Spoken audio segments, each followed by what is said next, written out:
The Martian Legacy, Genes of Doom. In the vast expanse of space, humanity stumbles upon a discovery that will test their mettle. The Martian Legacy, Genes of Doom unfolds as a group of top-notch scientists and elite warriors embark on a perilous journey to Mars. There, they find an alien-made genetic modification laboratory, a treasure trove of advanced genetic editing tech and samples of extraterrestrial life. But this discovery is a double-edged sword. The gene samples, if unleashed, could spell catastrophe for the entire solar system's ecosystem. The protagonist, Dr. Amelia Carter, a brilliant geneticist, is filled with both excitement and trepidation.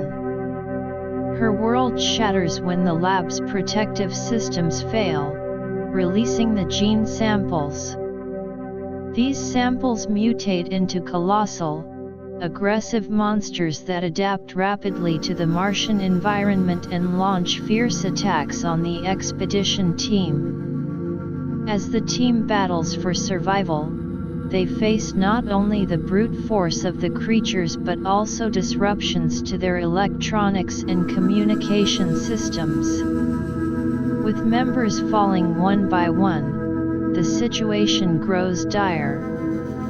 Just as they're on the verge of restoring the protective systems, Dr. Carter discovers an even greater threat, a genetic bomb hidden within the lab, capable of obliterating Mars and potentially Earth.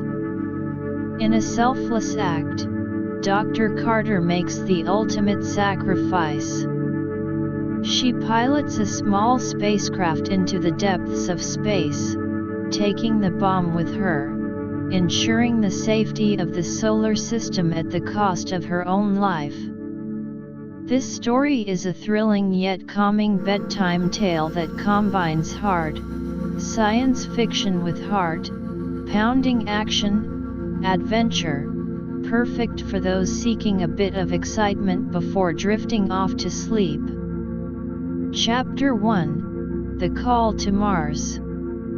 Dr. Amelia Carter sat in her office at the Johnson Space Center, her eyes fixed on the holographic projections of Mars.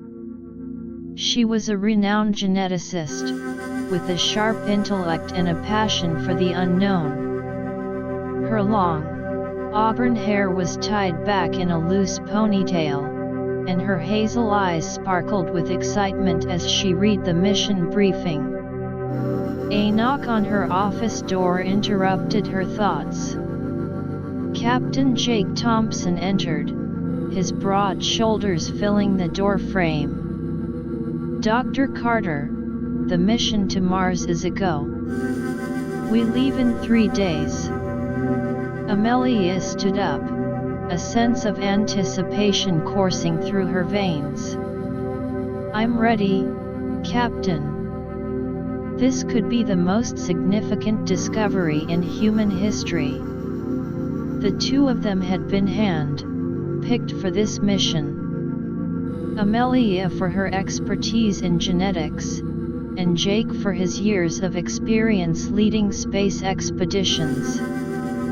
The team they were a part of was a mix of the best and the bravest. There was Dr. Rajesh Patel, a brilliant engineer who could fix just about anything, and Sergeant Lisa Rodriguez, a combat-hardened soldier with nerves of steel. The journey to Mars was long but filled with a sense of purpose. As the spaceship hurtled through space, Amelia spent her time poring over the limited data they had on the alien laboratory. She theorized about the possible genetic structures of the alien life forms and the implications of their technology.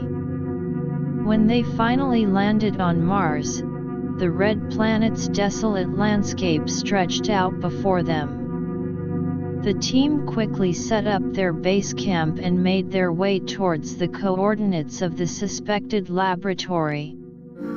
As they approached the site, they saw a large, domed structure partially buried in the Martian soil. Amelia's heart raced. This was it, the moment she had been waiting for.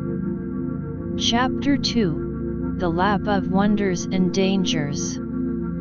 The team entered the alien laboratory through a hidden entrance. Inside, it was a maze of corridors and chambers filled with strange, glowing devices. Amelia's eyes widened as she saw rows upon rows of canisters, each containing what she assumed were genetic samples. "Look at this, Jake," she said, pointing at a holographic display that seemed to be a genetic blueprint.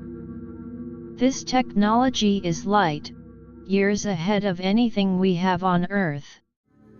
Dr. Patel was busy examining the control panels, trying to understand the alien technology. "I think I can get some of these systems online, but it's going to take some time." Sergeant Rodriguez stood guard at the entrance, her rifle at the ready. The air was thick with a sense of mystery and danger. Amelia carefully approached one of the canisters. She could see a faint, pulsating light inside, as if the genetic material was alive. As she studied it, she noticed some strange fluctuations in the readings on her handheld scanner. Suddenly, there was a loud rumbling sound. The lab's emergency lights flashed, and the protective force fields around the canisters started to flicker. "What's happening?" Jake shouted. Dr. Patel frantically worked on the control panel. "I don't know. Some sort of system failure. I can't stop it." The force fields around several canisters failed completely, and a cloud of glowing particles escaped. Amelia stepped back in horror as the particles started to coalesce and transform. Small, amoeba-like creatures formed, rapidly growing in size. Their bodies were a mass of writhing tentacles, and their eyes glowed with an otherworldly light. "Open fire!" Sergeant Rodriguez shouted, and the team started shooting at the emerging monsters. Chapter 3: The Battle for Survival. The monsters charged at the team, their tentacles lashing out. One of the creatures wrapped its tentacles around Sergeant Rodriguez's leg, pulling her off her feet. She fired her rifle point blank at the creature, causing it to release her with a screech. Amelia ducked as another monster lunged at her. She grabbed a nearby tool and swung it at the creature's head. Jake and Dr. Patel joined the fight, using whatever they could find as weapons. The monsters were incredibly resilient. Their thick, rubbery skin seemed to absorb most of the bullets. As they fought, Amelia noticed that the creatures were not only adapting to their attacks but also emitting some sort of electromagnetic pulse that was interfering with their equipment. "Our guns are short, circuiting," Jake yelled. "We need to find another way to stop them." Amelia remembered the genetic scanner in her pocket. She quickly accessed the data on the creatures and noticed a particular genetic sequence that seemed to be their Achilles heel. "I think I can create a counter-genetic agent to neutralize them," she shouted over the din of the battle. But I need some time and access to the lab's genetic editing equipment. Jake nodded. We'll cover you. Lisa, Rajesh, keep these things off her.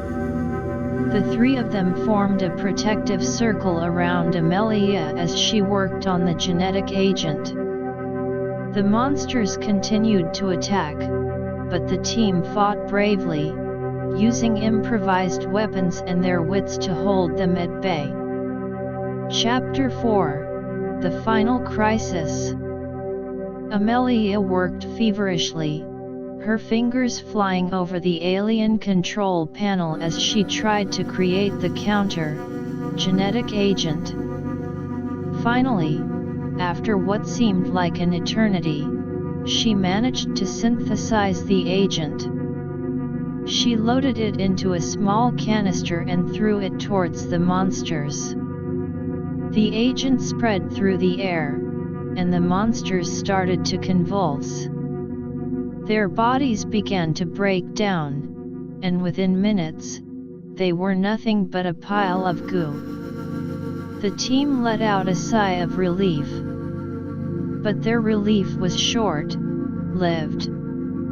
As Amelia was about to start the process of restoring the lab's protective systems, she noticed some strange readings on the main control panel. "What's wrong, Amelia?" Jake asked, seeing the look of horror on her face. "I think there's a genetic bomb hidden in the lab," she said. "It's set to detonate in less than an hour, and if it does, it will destroy Mars and could have a devastating impact on Earth as well." The team was stunned. They had come so far, fought so hard, and now faced an even greater threat. Amelia quickly analyzed the bomb's design. "I might be able to disarm it, but it's a long shot. Or I could take it away from the planet in a small spacecraft." Jake looked at her. "There's no way we're letting you do that alone, Amelia." But Amelia shook her head. "There's no other way, Jake. I'm the only one who understands the genetic components well enough. And someone has to stay here to make sure the lab is secure and the remaining gene samples are contained." With a heavy heart, Jake nodded. "Be careful, Amelia." Chapter 5: The Selfless Sacrifice. Amelia made her way to the small spacecraft that was parked near the lab. She carefully placed the genetic bomb on board and strapped herself in. The rest of the team watched from the lab entrance, their expressions filled with sorrow and admiration. As Amelia prepared for takeoff, she sent a final message to the team. "Take care of each other. Make sure this discovery is used for the betterment of humanity." With that, she launched the spacecraft into the Martian sky. She set a course for deep space, away from the solar system. The genetic bomb ticked away, its countdown a constant reminder of the sacrifice she was about to make. As the moments passed, Amelia thought about her life, her family, and the incredible journey that had led her to this point. She knew that what she was doing was the only way to save the solar system. Finally, as the countdown reached 0, the genetic bomb exploded in a brilliant flash of light. Amelia's spacecraft was consumed by the blast, disappearing into the vastness of space. Back on Mars, the team mourned the loss of their friend and colleague. But they also knew that Amelia's sacrifice had saved them all. They continued their work, determined to use the knowledge from the alien laboratory to ensure a better future for humanity, always remembering the brave geneticist who had given her life for the greater good. Chapter 1: The Mars Mission Beckons. Dr. Amelia Carter sat at her desk in the bustling Johnson Space Center, the weight of the world, or rather, the solar system, on her shoulders. The room was filled with the hum of computers and the chatter of excited scientists, but Amelia was lost in her own thoughts, her eyes fixed on the holographic display in front of her. It showed a detailed map of Mars, with a blinking dot marking the location of what could potentially be the greatest discovery of the century, an alien genetic modification laboratory. Amelia was a geneticist of extraordinary talent. Her reputation preceded her, not just for her groundbreaking research in human genetics but also for her insatiable curiosity about the unknown. Her auburn hair, usually tied back in a practical ponytail, framed a face that was both intelligent and determined. Her hazel eyes, which could sparkle with enthusiasm one moment and turn steely with resolve the next, were currently focused intently on the data before her. A soft knock on the door interrupted her reverie. "Come in," she called out, her voice carrying a hint of distraction. Captain Jake Thompson entered the room. He was a tall, imposing figure, with broad shoulders that seemed to fill the doorway. His short, cropped dark hair and sharp blue eyes gave him an air of authority. Jake was a veteran of several space missions, known for his calm demeanor under pressure and his unwavering leadership skills. "Dr. Carter," he said, his voice deep and steady. "I just got the final briefing. The mission to Mars is a go. We're scheduled to leave in 3 days." Amelia stood up, a jolt of excitement coursing through her veins. "This is it, Captain. This could rewrite the history of our understanding of the universe." Jake nodded. "I know. And we're counting on you, Amelia.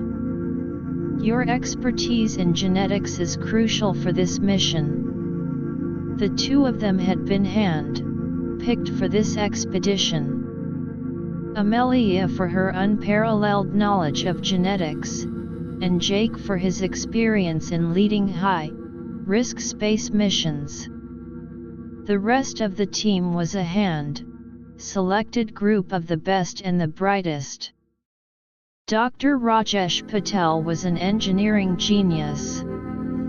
With his sharp mind and deft hands, he could take apart and reassemble the most complex of machines. His black hair was always slightly disheveled, a testament to the countless hours he spent poring over schematics and tinkering with technology. He was known for his ability to think on his feet and come up with solutions to problems that seemed insurmountable. Sergeant Lisa Rodriguez was a force to be reckoned with. A combat-hardened soldier, she had seen action in some of the most dangerous corners of Earth's conflict zones. Her short, dark hair and intense brown eyes gave her an intimidating presence. But beneath her tough exterior was a heart of gold, and she was fiercely loyal to her team. Her combat skills and unwavering courage were essential for protecting the expedition from any potential threats. The days leading up to the launch were a flurry of activity. Amelia spent every waking moment poring over the limited data they had on the alien laboratory.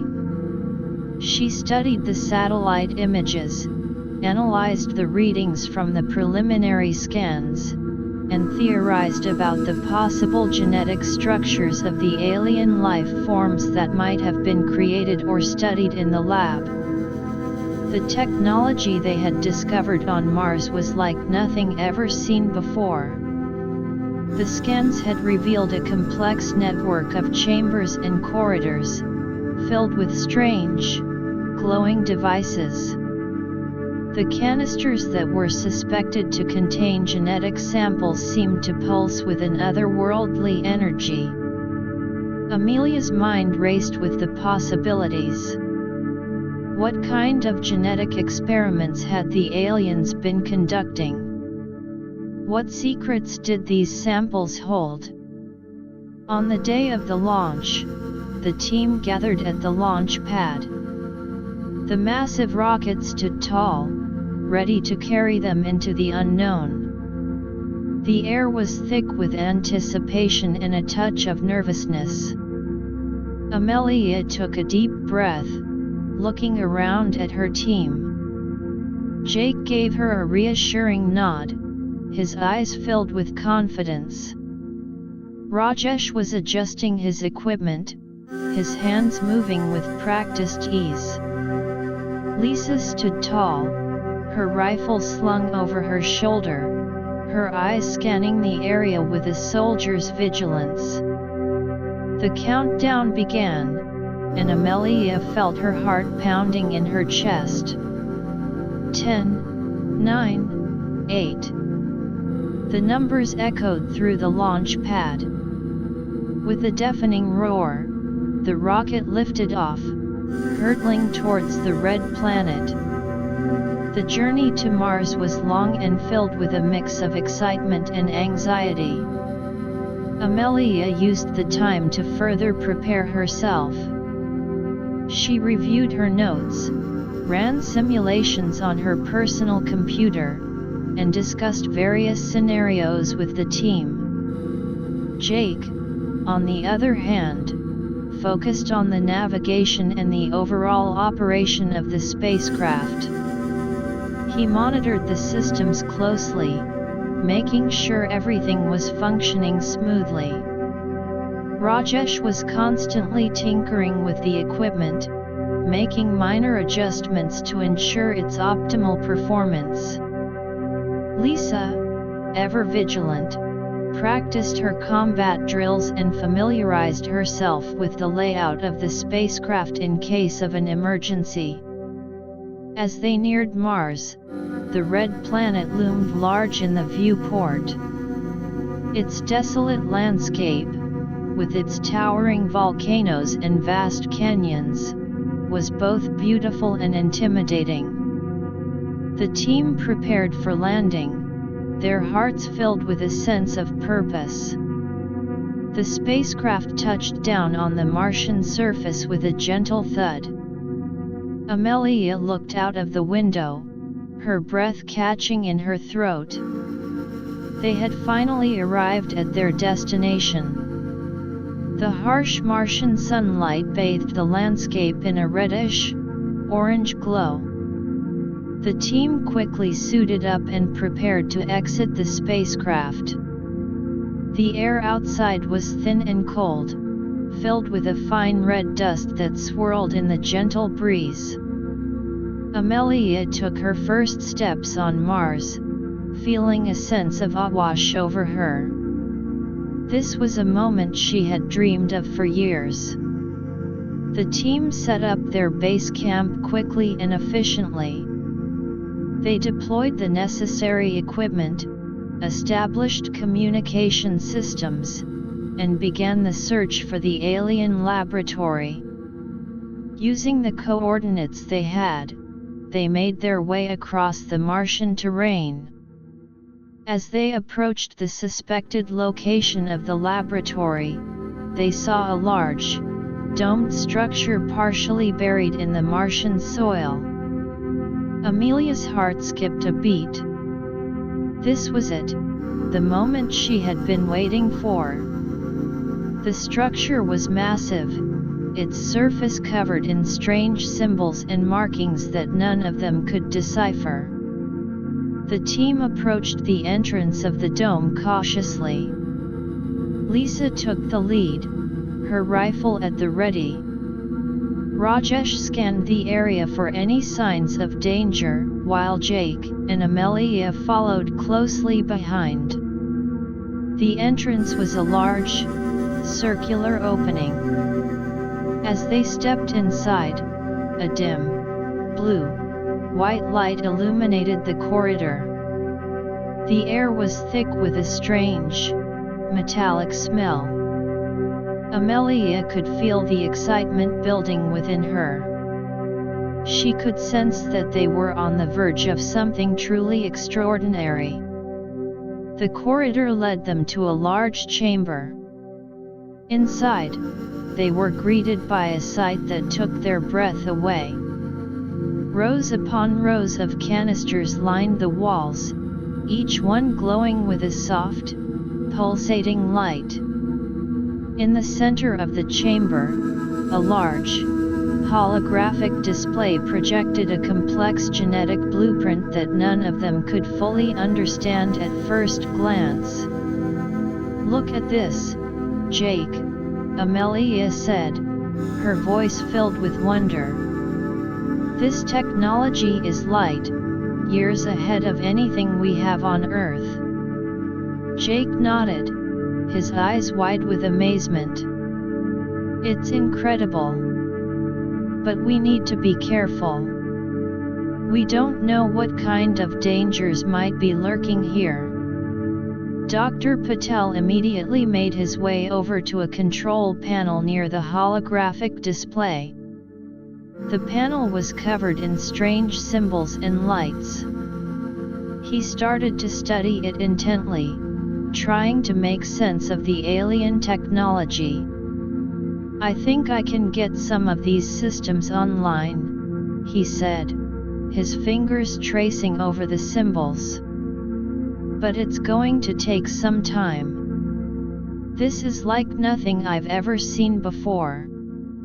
Sergeant Rodriguez took up a position near the entrance, her eyes scanning the chamber for any signs of movement. Amelia walked over to one of the canisters. She could see a faint, swirling pattern inside, as if the genetic material was in a state of constant flux. She took out her handheld scanner and started to analyze the contents of the canister. The readings that appeared on the scanner were strange and unfamiliar. She could tell that the genetic material was highly complex, with a structure that defied everything she knew about terrestrial genetics. As she continued to study the canister, she noticed some strange fluctuations in the readings. The numbers on the scanner started to jump erratically, and a soft humming sound filled the air. Suddenly, there was a loud rumbling sound. The ground beneath their feet began to shake violently. The emergency lights in the chamber flashed, and the protective force fields around the canisters started to flicker. "What's happening?" Jake shouted over the din of the shaking. Dr. Patel frantically worked on the control panel. "I don't know. Some sort of system failure. I can't stop it." The force fields around several canisters failed completely, and a cloud of glowing particles escaped. Amelia stepped back in horror as the particles started to coalesce and transform. Small, amoeba-like creatures formed, rapidly growing in size. Their bodies were a mass of writhing tentacles, and their eyes glowed with an otherworldly light. They let out a high-pitched screech, a sound that sent chills down Amelia's spine. "Open fire!" Sergeant Rodriguez shouted, and she opened fire on the emerging monsters. The rest of the team quickly followed suit, their weapons blazing. But as they watched, the creatures seemed to absorb the bullets, their rubbery skin stretching and then snapping back into place. The battle for survival had just begun, and the team had no idea what other horrors awaited them in this alien laboratory. Amelia knew that they were in for a fight, not just to save themselves but to prevent a potential catastrophe that could threaten the entire solar system. With a determined look on her face, she readied herself for what was to come, hoping that their combined skills and courage would be enough to overcome the challenges ahead.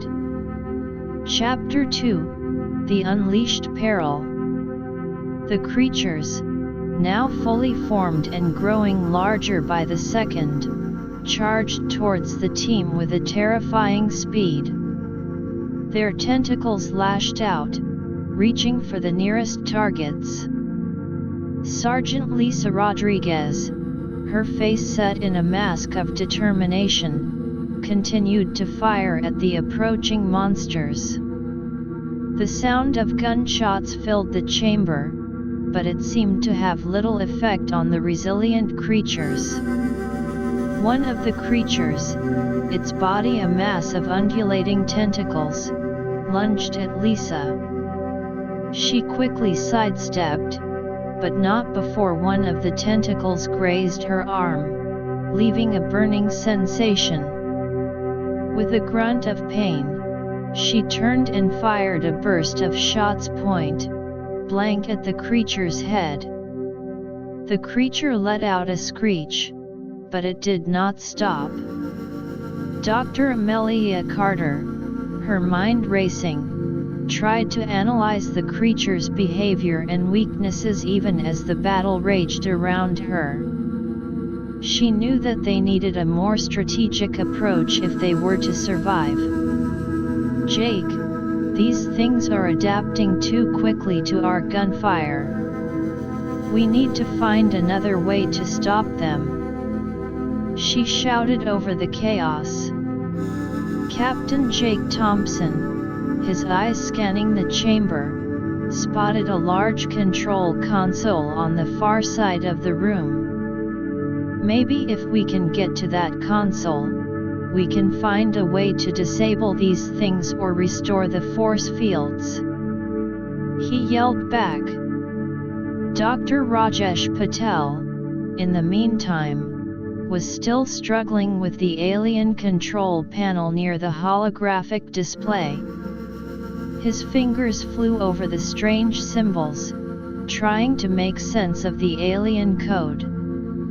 "I'm getting closer, but this is like trying to read a language written in a different dimension," he muttered to himself. Amelia looked around for something, anything, that could give them an edge. Her eyes fell on a set of large, metallic rods that were lying near one of the canisters. She ran over and picked one up, testing its weight. It was heavy, but she could wield it as a makeshift weapon. As she turned around, she saw one of the creatures bearing down on Dr. Patel. "Rajesh, look out!" she screamed. She charged towards the creature, swinging the rod with all her might. The rod connected with the creature's tentacle, causing it to recoil with a hiss. Patel looked up, a grateful look on his face. "Thanks, Amelia. I think I'm almost there. I've managed to isolate some of the system functions, but I need a few more minutes to figure out how to use them against these things." Jake, in the meantime, was trying to draw the creature's attention away from Patel. He fired his weapon in short, controlled bursts, moving around the chamber to keep the creatures off balance. Lisa joined him, her rifle now loaded with a new magazine. Together, they managed to keep the creatures at bay, but it was a precarious situation. The creatures, seemingly aware of their efforts to reach the console, focused their attacks on Jake and Lisa. One of the larger creatures let out a low growl and then emitted a strange, high-pitched sound. The sound waves seemed to disrupt the team's communication devices, causing them to crackle and fizz. "Our comms are down," Jake shouted. He knew that this was a serious setback. Without communication, coordinating their actions would be much more difficult. Amelia, still holding the rod, realized that they needed to act quickly. She looked around the chamber, trying to find a pattern in the creature's behavior. She noticed that whenever one of the creatures was about to attack, its eyes would glow brighter. She shouted to Lisa and Jake, pointing at the creature's eyes. "Aim for their eyes. It seems to be a weak point."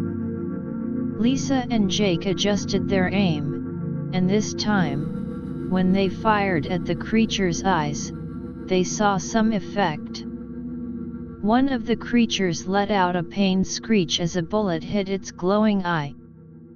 It thrashed around, its tentacles flailing wildly. Taking advantage of the creature's distraction, Amelia made a run for the console on the far side of the room. She dodged past a couple of tentacles and reached the console. It was a complex arrangement of lights and symbols, but she could see some similarities to the genetic blueprint on the holographic display. She started to press the symbols, hoping to find a way to either neutralize the creatures or restore the force fields. As she did, a series of lights flashed on the console, but she couldn't tell if she was making any progress. Back at the entrance of the chamber, Patel finally let out a shout of triumph. "I've got it. I think I can override the system and restore the force fields, but it's going to take a few minutes to recalibrate." Jake and Lisa continued to fight the creatures, their ammunition running low. The creatures, now more enraged than ever, launched a fierce counter-attack. One of the creatures managed to wrap its tentacles around Jake's leg, pulling him off his feet. Lisa turned and fired at the creature, hitting it in the eye.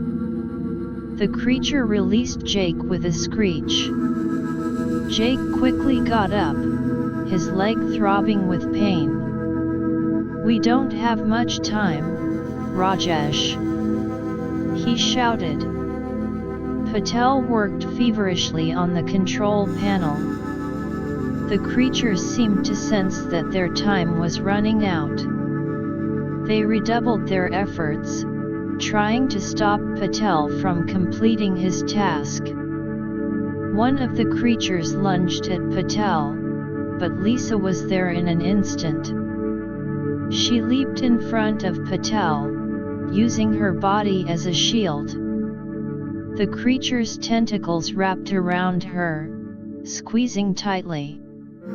Lisa gritted her teeth, holding on to her rifle. She managed to fire a few shots into the creature's body, but it did not release her. Amelia, still at the console, saw what was happening. She quickly punched in a series of commands, and to her relief, the force fields around the remaining canisters started to flicker back to life. The creatures, distracted by the reappearing force fields, loosened their hold on Lisa. She broke free, gasping for breath. Patel, seeing that the force fields were coming back, focused on restoring the main force field that would contain all the creatures. With a final push of a button, the main force field activated, trapping the creatures in the center of the chamber. The team let out a collective sigh of relief. They were exhausted, but they had managed to survive the initial onslaught. Amelia walked over to the others, her legs feeling like jelly. "Good work, everyone," Jake said, his voice tired but filled with pride. "But we're not out of the woods yet. We need to figure out what caused the system failure in the first place and make sure it doesn't happen again." Amelia nodded. "I'll start analyzing the genetic material of these creatures. There might be some clues in their DNA that can help us understand what's going on." Patel, in the meantime, was still studying the control panel. "I'm going to try to access the system logs. Maybe that will tell us what triggered the failure." Lisa, her rifle still in hand, kept a watchful eye on the trapped creatures. "I'll keep guard. We don't want these things getting out again." Amelia took out her scanner and approached the force field. The creatures inside were still thrashing around, their eyes glowing with a menacing light. She carefully scanned one of the creatures, collecting as much genetic data as she could. The data that appeared on the scanner was mind-boggling. The genetic structure of the creatures was a complex web of unknown sequences. It was as if they were designed to be perfect killing machines, with the ability to adapt to any environment and overcome any obstacle. As she delved deeper into the analysis, she noticed something strange. There were traces of a self-replicating code within the genetic material. This code seemed to be the key to the creature's rapid growth and adaptation. "Jake, Rajesh, look at this," she said, showing them the scanner. "This self-replicating code is what's allowing these creatures to change so quickly. But it also might be their downfall." Patel looked at the data, his brow furrowed in concentration. "If we can find a way to disrupt this code, we might be able to neutralize these creatures once and for all." Jake nodded. "But we need to be careful. We don't want to accidentally trigger something even worse." The team spent the next few hours analyzing the genetic data and the system logs. Patel managed to access the system logs, and they discovered that the system failure had been triggered by a malfunction in the power supply unit. It seemed that the power source, which was an advanced form of energy unknown to them, had suffered a sudden overload.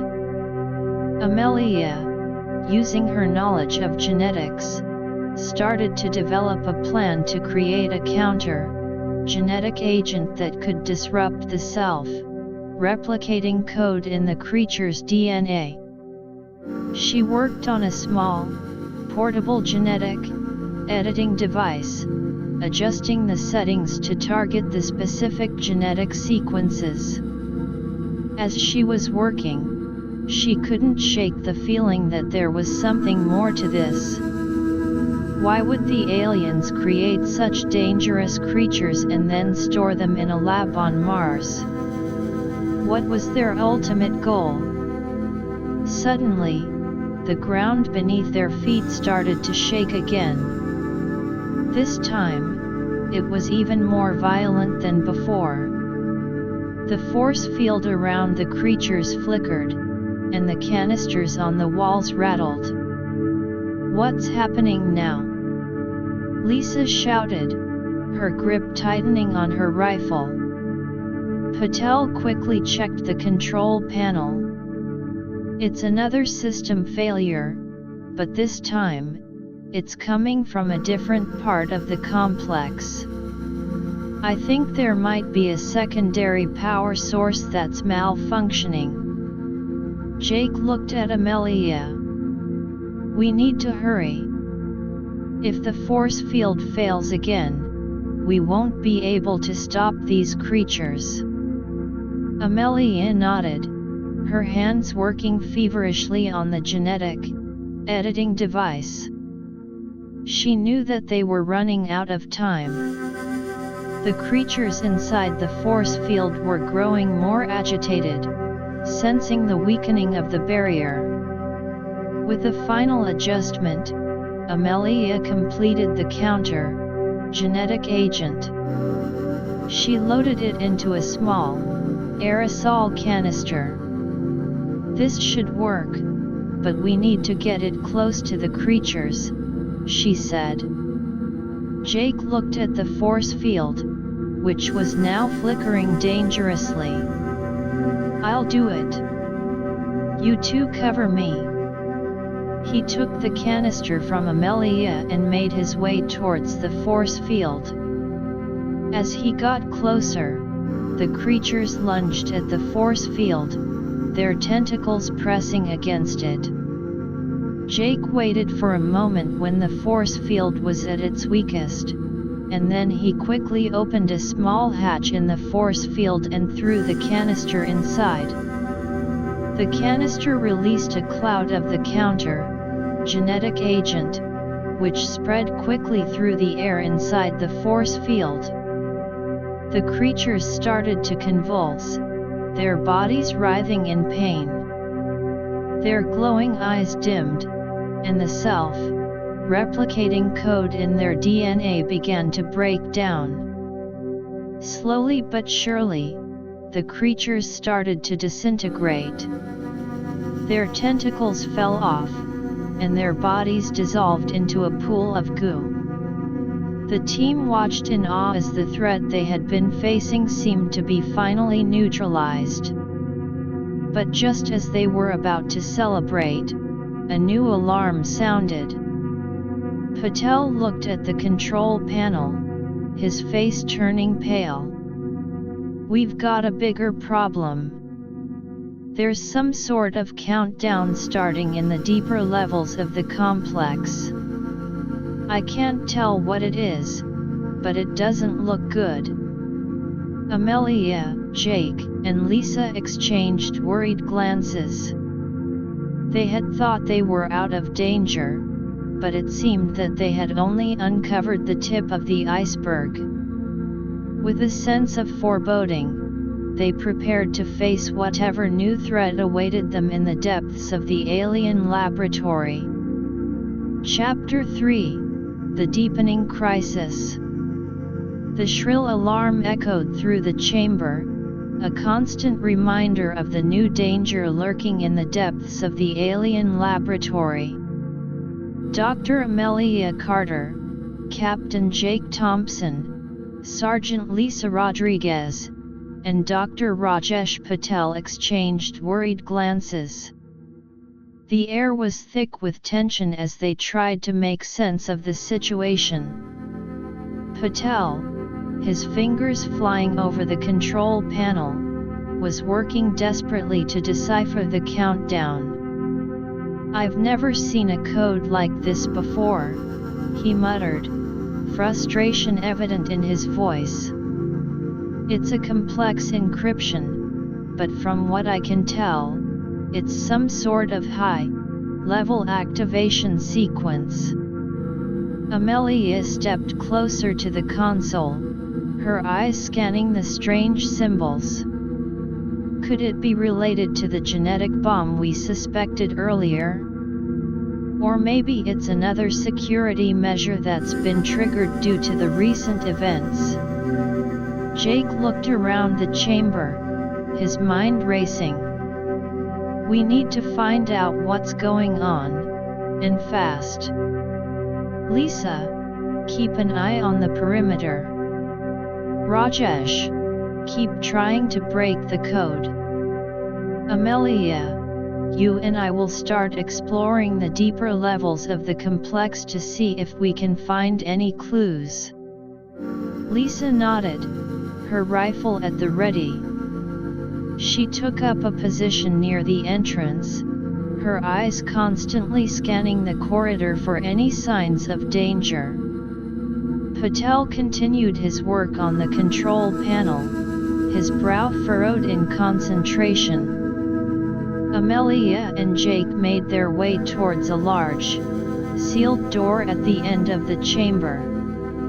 The door was made of a strange, metallic alloy, with a series of lights flashing along its edges.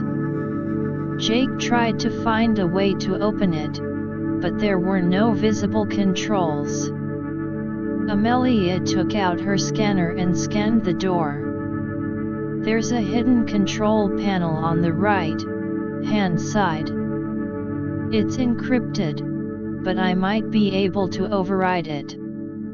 She started to work on the scanner, adjusting the settings to break through the encryption. After a few tense minutes, the door slid open with a hiss, revealing a long, dimly lit corridor.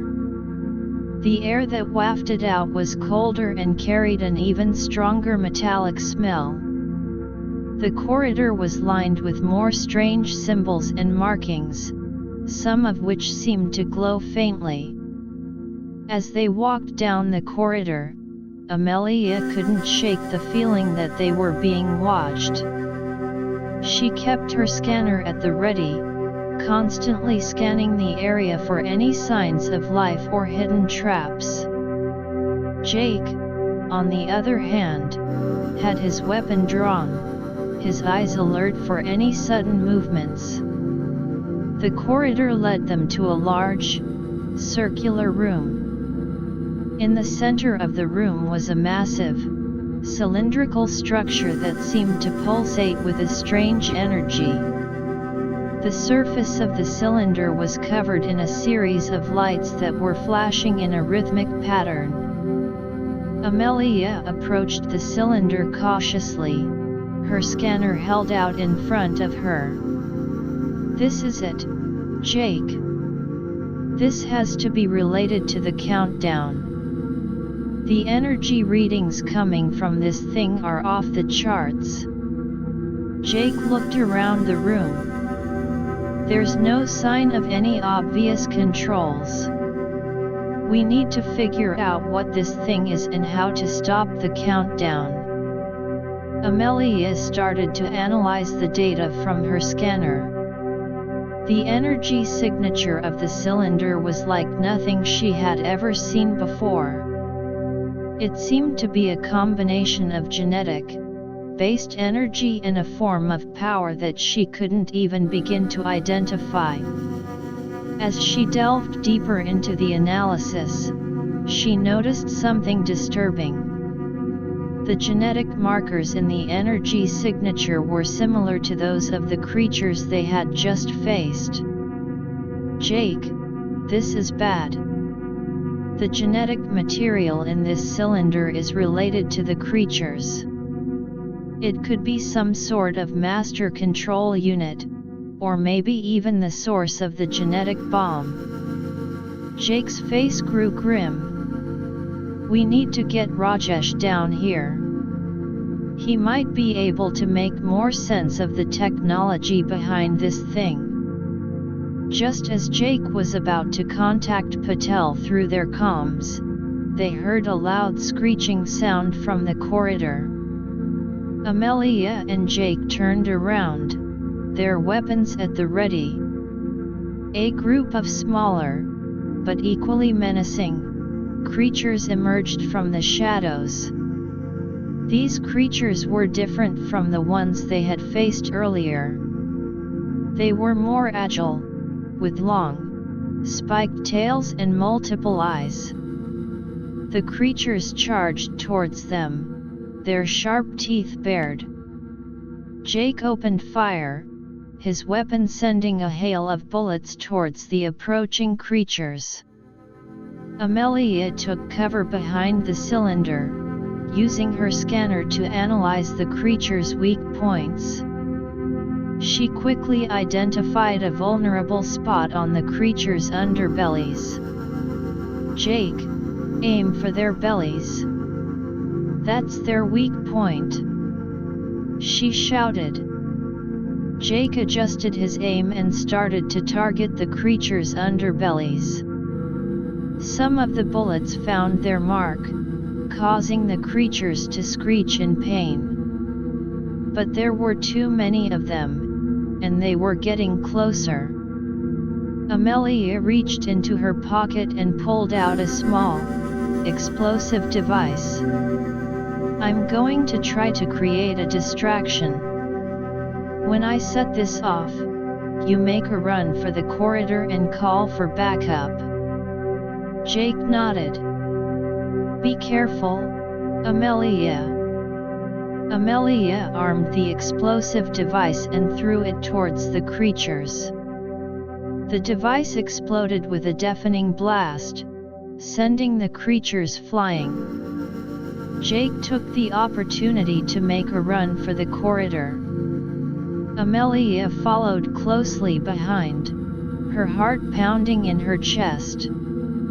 As they reached the corridor, they saw Lisa running towards them. "What's going on?" she asked, her rifle at the ready. "More creatures. We need Rajesh down here." "This cylinder in the room is bad news," Jake said, his breath coming in short gasps. Lisa nodded. "I'll stay here and hold them off. You two go get Rajesh." Jake and Amelia ran back towards the main chamber. Patel was still working on the control panel when they burst in. "Rajesh, we need you. There's a big problem in the lower levels," Jake said. Patel looked up, his eyes wide. "I'm almost done breaking the code. But I can come with you for now." The three of them quickly made their way back to the corridor where Lisa was waiting. The creatures were starting to recover from the explosion and were slowly advancing towards them. Lisa fired a few shots to keep them at bay. "We don't have much time. There are more of them coming from further down the corridor." The group fought their way back to the circular room. Patel's eyes widened as he saw the massive cylinder. "This is incredible. I've never seen technology like this. But I might be able to figure out how it works." He approached the cylinder, his hands tracing over the strange symbols. Amelia and Jake stood guard, their weapons ready to fend off any more attacks from the creatures. Patel started to press a series of symbols on the cylinder. To their surprise, a hidden panel slid open, revealing a complex control console. The console was filled with lights and dials, and a large screen that displayed a series of numbers and symbols. Patel studied the console for a moment. "I think this is the control for the countdown. But I'm not sure what will happen if I try to stop it." Amelia looked at the screen. "We don't have a choice, Rajesh. We need to stop the countdown before it's too late." Patel took a deep breath and then started to enter a series of commands. The lights on the console started to flash more rapidly, and the countdown timer on the screen seemed to pause for a moment. But then, the console let out a loud alarm, and the cylinder started to shake violently. "I think I made it worse," Patel shouted. The ground beneath their feet started to shake again, and the creatures outside the room let out a frenzy of screeches. Amelia, Jake, and Patel looked at each other, their faces filled with fear. They had thought they were close to solving the problem, but it seemed that they had only made the situation more dire. As the cylinder continued to shake, Amelia noticed a small, hidden compartment on the side of the console. She quickly opened it and found a small, crystalline object inside. The object was pulsating with a soft, blue light. "Look at this, Jake," she said, holding up the crystal. "It might be the key to stopping this thing." Jake looked at the crystal. "How do we use it?" Amelia studied the crystal for a moment. She noticed that there was a small indentation on the crystal that matched one of the symbols on the console. "I think we need to insert it into the console." Patel, still trying to make sense of the console's commands, nodded. "It's worth a try. But be careful. We don't know what will happen." Amelia inserted the crystal into the console. The moment the crystal made contact, the lights on the console changed color, and the shaking of the cylinder stopped. The countdown timer on the screen also stopped, and the alarm ceased. The team let out a sigh of relief. But their relief was short-lived. As they looked around the room, they noticed that the creatures outside had stopped screeching. There was an eerie silence. Jake peeked out into the corridor. The creatures were gone. "They've disappeared. But I don't trust this. They could be waiting for us." Amelia nodded. "We need to find out what this cylinder was supposed to do. And we need to make sure there are no more surprises in this place." Patel started to analyze the data on the console. "From what I can tell, this cylinder was part of a fail-safe system. If the security of the laboratory was breached, it would activate a series of events, including the release of more dangerous creatures and potentially a genetic-based catastrophe." Amelia's face grew pale. "We need to find a way to deactivate the entire fail-safe system. We can't risk this happening again." The team continued to work on the console, trying to find a way to deactivate the failsafe. But as they delved deeper into the system, they realized that it was more complex than they had thought.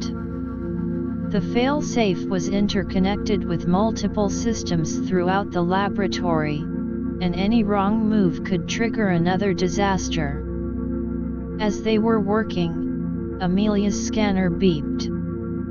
She looked at the screen and her eyes widened in horror. "Jake, Rajesh, we have another problem. The genetic samples in the upper levels are starting to show signs of instability. We might have another outbreak on our hands if we don't do something soon." Jake looked at her. "We can't handle another crisis right now. We need to focus on one problem at a time. Rajesh, can you figure out a way to stabilize the genetic samples while Amelia and I continue to work on the failsafe?" Patel nodded. I'll do my best. But I'll need some help from Amelia's genetic expertise. Amelia handed Patel her scanner. Here, this has all the data on the genetic samples. I'll walk you through the basic genetic structures. You'll need to create a stabilizing agent to counteract the instability. Patel took the scanner and started to work on a small, portable genetic engineering device. Amelia and Jake, in the meantime, continued to study the console, trying to find a way to deactivate the failsafe. The situation was becoming increasingly desperate. The team was running out of time and resources. But they knew that they couldn't give up. They had to find a way to save themselves and prevent a potential disaster that could threaten the entire solar system. With a sense of determination, they continued their work, hoping that they would find a solution before it was too late. Chapter 4: The Race Against Time.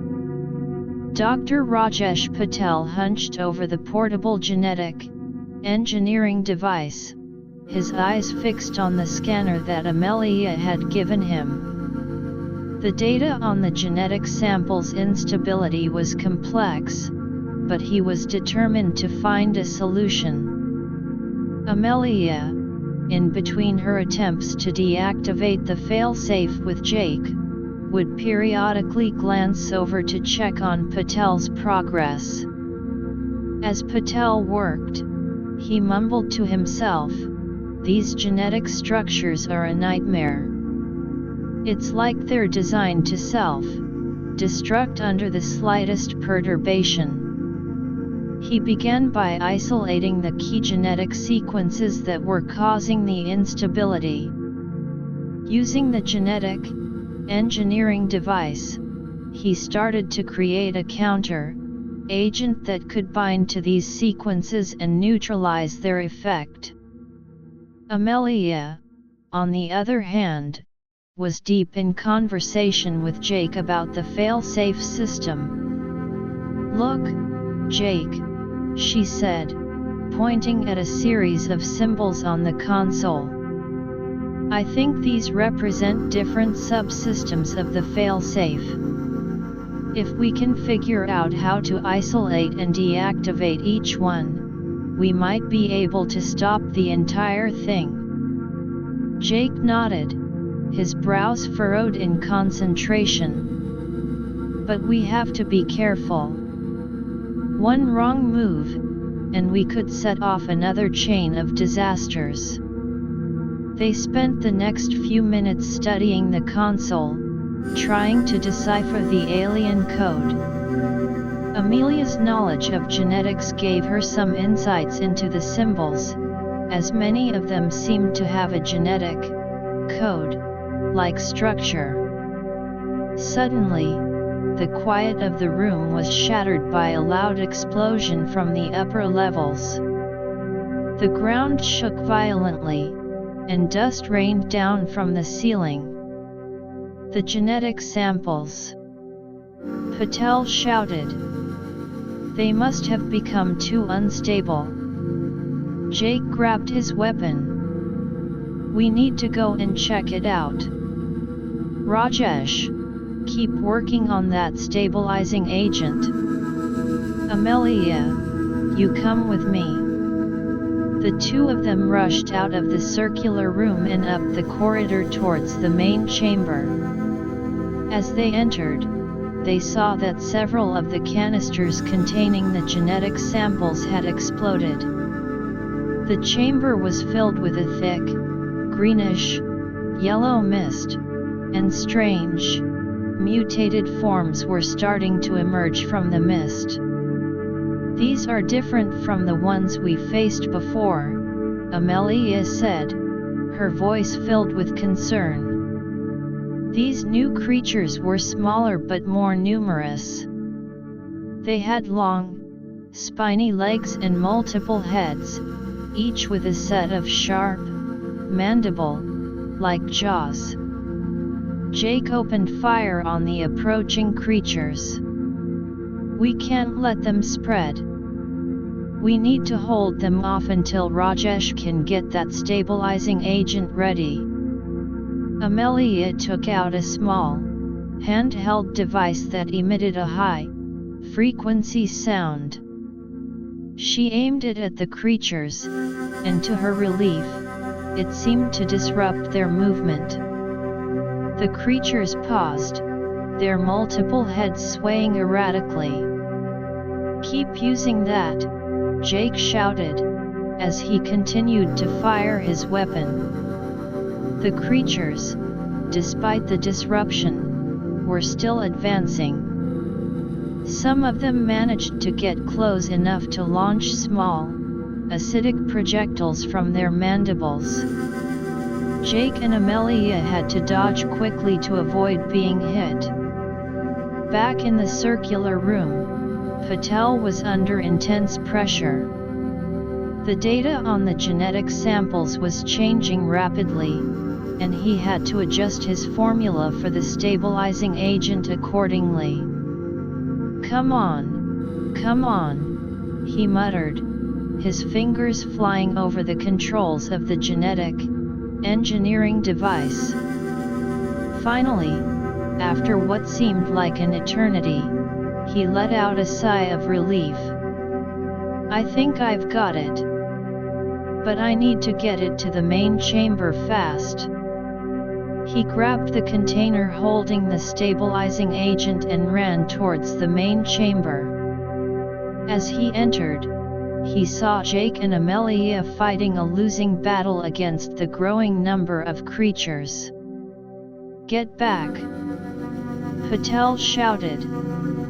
He opened the container and released the stabilizing agent into the air. The agent spread quickly, forming a fine mist that settled over the creatures. The creatures started to convulse as the stabilizing agent took effect. Their genetic structures began to realign, and within minutes, they stopped moving. The mist in the chamber started to clear, revealing the now inert creatures. Amelia let out a sigh of relief. "Good work, Rajesh. But we still need to deal with the failsafe." The three of them made their way back to the circular room. As they entered, they noticed that the console was flashing a new set of symbols. Amelia rushed over to it. "This is bad. The failsafe is trying to initiate a self-destruct sequence. If it goes off, it will not only destroy the laboratory but could cause a chain reaction that would devastate Mars." Jake looked at her. "How much time do we have?" Amelia studied the console. "I'm not sure, but it can't be much. We need to find a way to override this sequence." The team started to work frantically. Amelia focused on understanding the genetic-based encryption of the self-destruct command, while Jake and Patel looked for any hardware-related ways to disrupt the process. Patel noticed a series of small, glowing nodes on the side of the console. These might be the physical connection points for the self-destruct mechanism. If we can disable them, it might buy us some time. He took out a small toolkit and started to work on the nodes.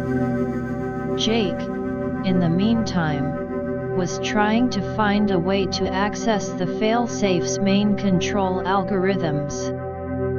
"There has to be a backdoor or a way to bypass this command," he muttered. Amelia, after intense concentration, found a pattern in the genetic-based code. I think I can create a counter code to override the self-destruct sequence. But I need to use the main genetic editing equipment in the upper levels. Jake looked at her. It's too dangerous. The area is still filled with unstable genetic material. Amelia shook her head. We don't have a choice, Jake. This is our only chance. Rajesh, can you come with me and help me operate the equipment? Jake, you stay here and keep an eye on the console and make sure nothing else goes wrong. Jake nodded reluctantly. Be careful, both of you. Amelia and Patel made their way back to the main chamber. The air was still thick with the smell of the genetic samples, and some of the canisters were still smoldering. They quickly made their way to the genetic editing equipment. Patel started to power up the equipment while Amelia prepared the counter code. The process was delicate. One wrong step, and the self-destruct sequence could be triggered prematurely. As Amelia was inputting the final commands into the genetic editing equipment, she noticed a strange energy signature building up in the room. Rajesh, I think something's wrong. This energy signature is similar to the one that preceded the creature outbreaks. Patel looked at the monitors. We're almost done. Just a few more seconds. Suddenly, the ground started to shake again, and a new wave of creatures emerged from the remaining unstable canisters. These creatures were larger and more menacing than the ones before. They had massive, armored bodies and long, venom-tipped tails. Finish the counter code, Patel shouted, as he took out a small, energy-based weapon and started to fire at the approaching creatures. Amelia worked as fast as she could, her hands trembling with the pressure. Finally, she hit the execute button. It's done. Let's get out of here. The two of them ran towards the exit of the chamber, with the creatures hot on their heels. As they reached the corridor, they saw Jake running towards them. Did it work? He asked. I think so, Amelia said, her breath coming in short gasps. Just then, the entire complex shuddered, and a bright light filled the corridors. But instead of an explosion, the light seemed to be a sign of the failsafe being deactivated. The team looked at each other, their faces filled with a mix of relief and exhaustion. We did it, Jake said, a weak smile on his face. But their celebration was short-lived. As they made their way back to the main chamber to assess the damage, Amelia's scanner beeped again. She looked at the screen, and her face paled. Jake, Rajesh, we're not out of danger yet. There's still a hidden genetic bomb in the laboratory, and it's set to detonate in less than an hour. The team was once again faced with a life or death situation. They had managed to overcome so many obstacles, but this final threat could mean the end of Mars and potentially the entire solar system. With a sense of determination, they knew they had to find a way to stop the bomb before it was too late. Jake took a deep breath. We've come this far. We're not going to let this beat us. Amelia, you're the genetic expert. Do you have any ideas? Amelia thought for a moment. I might be able to disarm it, but it's a long shot. Or we could try to move it to a safe distance from Mars. Patel nodded. Moving it might be the best option, but we need a spacecraft that can carry it far enough away. Jake looked at them. There's a small shuttlecraft near the entrance of the complex. It should be able to do the job. But we need to act fast. The team quickly made their way towards the shuttlecraft. As they reached it, they found that it had been damaged during the previous explosions. Patel immediately got to work, using his engineering skills to repair the shuttlecraft as quickly as possible. Amelia, in the meantime, was trying to find a way to safely transport the genetic bomb. She knew that any wrong move could trigger the detonation. Jake stood guard, keeping an eye out for any more unexpected threats.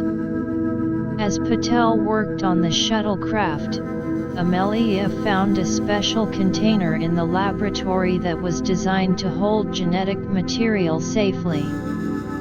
She hoped that it would be enough to contain the bomb during the transport.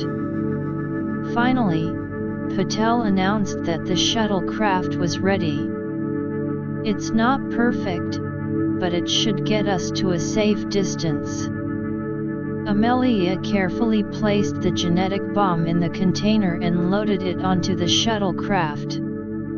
Jake took the pilot's seat, while Amelia and Patel strapped themselves in. As Jake started the shuttlecraft, they could feel the urgency. The countdown to the bomb's detonation was ticking away in their minds. The shuttlecraft lifted off, flying out of the laboratory complex and into the Martian sky. Jake set a course for deep space, away from Mars. The journey was tense. Amelia constantly monitored the genetic bomb, making sure that it remained stable. Patel was on standby, ready to help with any technical issues that might arise. As they got further away from Mars, the tension in the shuttlecraft was almost palpable. Jake kept his eyes on the navigation console, making sure they were on the right course. Finally, with just a few minutes left on the countdown, they reached a safe distance. Jake looked at Amelia. We're as far as we can go. What do we do now? Amelia took a deep breath. I'm going to try to disarm it. If I can't, we'll have to eject the bomb into space and hope for the best.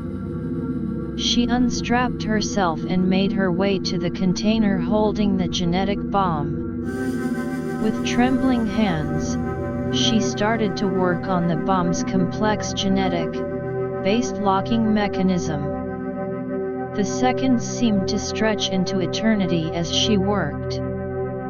Suddenly, the bomb let out a series of beeps, indicating that it was about to detonate.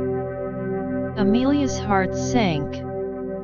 She knew she had run out of time. In a split-second decision, she opened the hatch of the shuttlecraft and pushed the container holding the genetic bomb out into space. She quickly closed the hatch and strapped herself back in. The team watched through the viewport as the genetic bomb exploded in a brilliant flash of light. The shockwaves rippled through space, but the shuttlecraft was far enough away to be safe. The team let out a collective sigh of relief. They had done it. They had saved Mars and the solar system from a catastrophic event. Jake turned to Amelia and Patel. "We did it, guys. Thanks to all of you. This was a team effort." Amelia smiled, her eyes filled with a mix of relief and exhaustion. "We couldn't have done it without each other. Now, let's head back to base and figure out what to do next." The shuttlecraft turned around and headed back towards the Martian surface.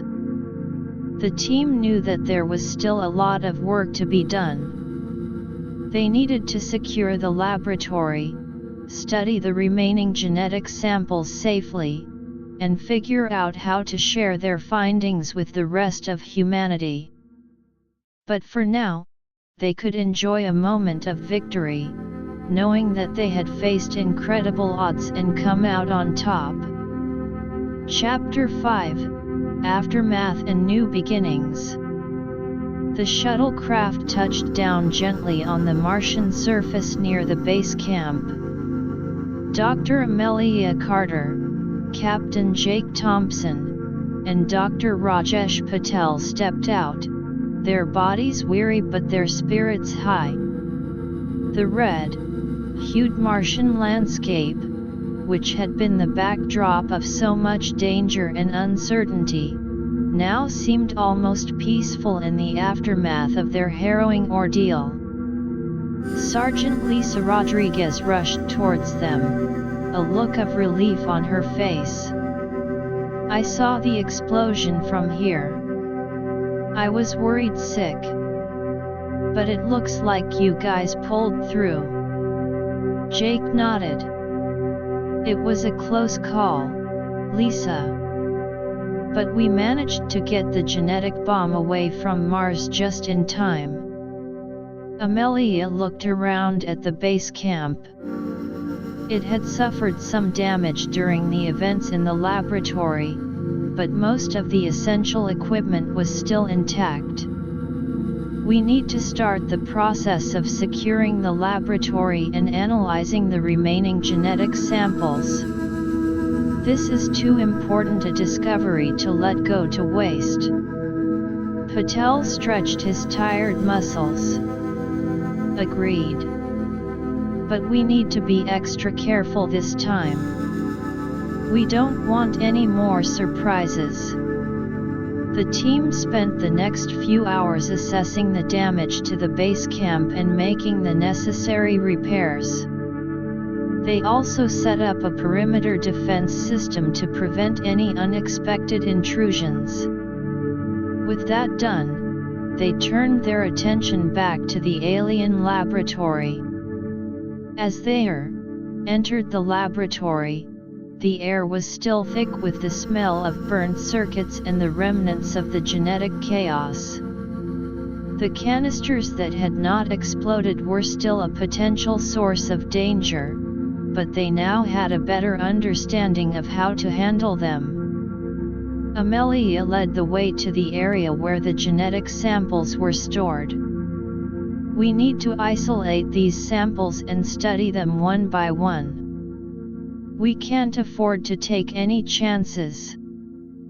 Patel and Jake started to set up a mobile genetic analysis unit. It was a compact but powerful device that could analyze the genetic structure of the samples in detail. Lisa stood guard at the entrance of the storage area, her rifle at the ready, though the immediate threat seemed to have passed.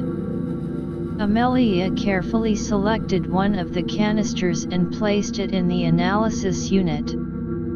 The machine hummed to life, and within minutes, the genetic data started to appear on the screen. Amelia's eyes widened as she studied the data. "Look at this," she said, pointing at the screen. "These genetic samples are not just a random collection. They seem to be part of a larger, long-term project. There are patterns here that suggest a specific goal, but I can't quite figure out what it is yet." Patel joined her, his eyes scanning the data. It could be related to the creation of a super-organism, or maybe a way to terraform planets to suit the aliens' needs. But we need more data to be sure. As they continued to analyze the samples, Jake started to explore the deeper levels of the laboratory. He was looking for any information that could help them understand the aliens' intentions. The corridors were still filled with strange symbols and markings, but this time, he had a more focused approach. He found a room filled with what seemed to be ancient records. The records were stored on strange, crystalline discs. Jake carefully retrieved one of the discs and brought it back to the others. "Maybe this will give us some answers," he said, placing the disc in a device that Patel had jury-rigged to read the alien data. The device hummed, and slowly, a series of images and symbols appeared on a makeshift screen. Amelia, Patel, and Jake gathered around, trying to decipher the information. The images showed a planet that was not Mars.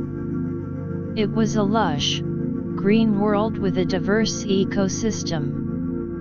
Then, there were images of the aliens conducting genetic experiments, manipulating the genetic material of various organisms.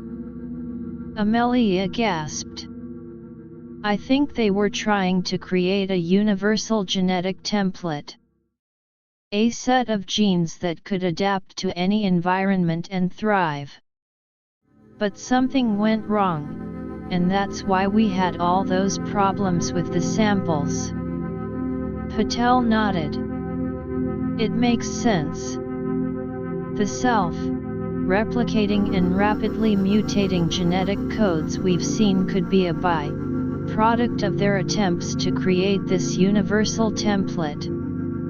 As they continued to study the data, they realized that the implications were far-reaching.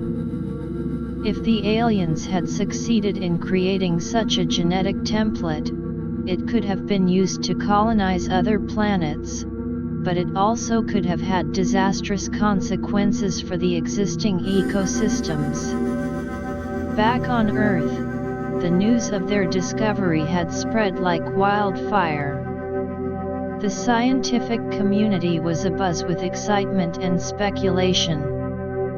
The government agencies were also taking a keen interest, as they realized the potential military and technological applications of the alien genetic technology. The team on Mars knew that they had a responsibility to share their findings in a way that would benefit humanity without causing harm. Amelia started to compile a report, detailing everything they had discovered, from the initial encounter with the escaped genetic creatures to the deactivation of the failsafe and the discovery of the genetic bomb. Patel was working on developing a secure way to transport the genetic samples back to Earth. He knew that they needed to be handled with extreme care. Jake was in touch with the Earth-based mission control, updating them on the situation and discussing the future of the research. As they were working, Lisa called out from the entrance. "We've got company." A group of spaceships appeared on the horizon. They were not from Earth. The team quickly readied their defenses, but as the ships got closer, they could see that the occupants were making peaceful gestures. The ships landed, and a group of humanoid aliens emerged. They were tall, with blue-tinged skin and large, almond-shaped eyes. Their leader approached the team, his hands held out in a sign of peace. "I am Zorak, he said, his voice calm and measured. "We are from a neighboring star system. We have been monitoring the events on Mars. We mean you no harm. In fact, we are here to offer our help." Jake stepped forward. "How do we know we can trust you?" Zorak smiled. "We have been studying the same aliens whose laboratory you have discovered. We know the dangers of their technology. We believe that by working together, we can ensure that this technology is used for the betterment of all." Amelia looked at Jake. "We could use their help. They might have insights that we don't." Jake nodded. "Okay, Zorak. But we'll be watching you closely." Zorak introduced his team, which consisted of scientists and engineers. They quickly started to collaborate with the Earth team. The alien scientists shared their knowledge of the genetic technology, which was surprisingly similar to what the Earth team had deduced, but with some additional insights. They explained that the aliens who had built the laboratory were part of a rogue faction that had been conducting unauthorized experiments. Their goal was to create a genetic weapon that could be used to dominate other civilizations.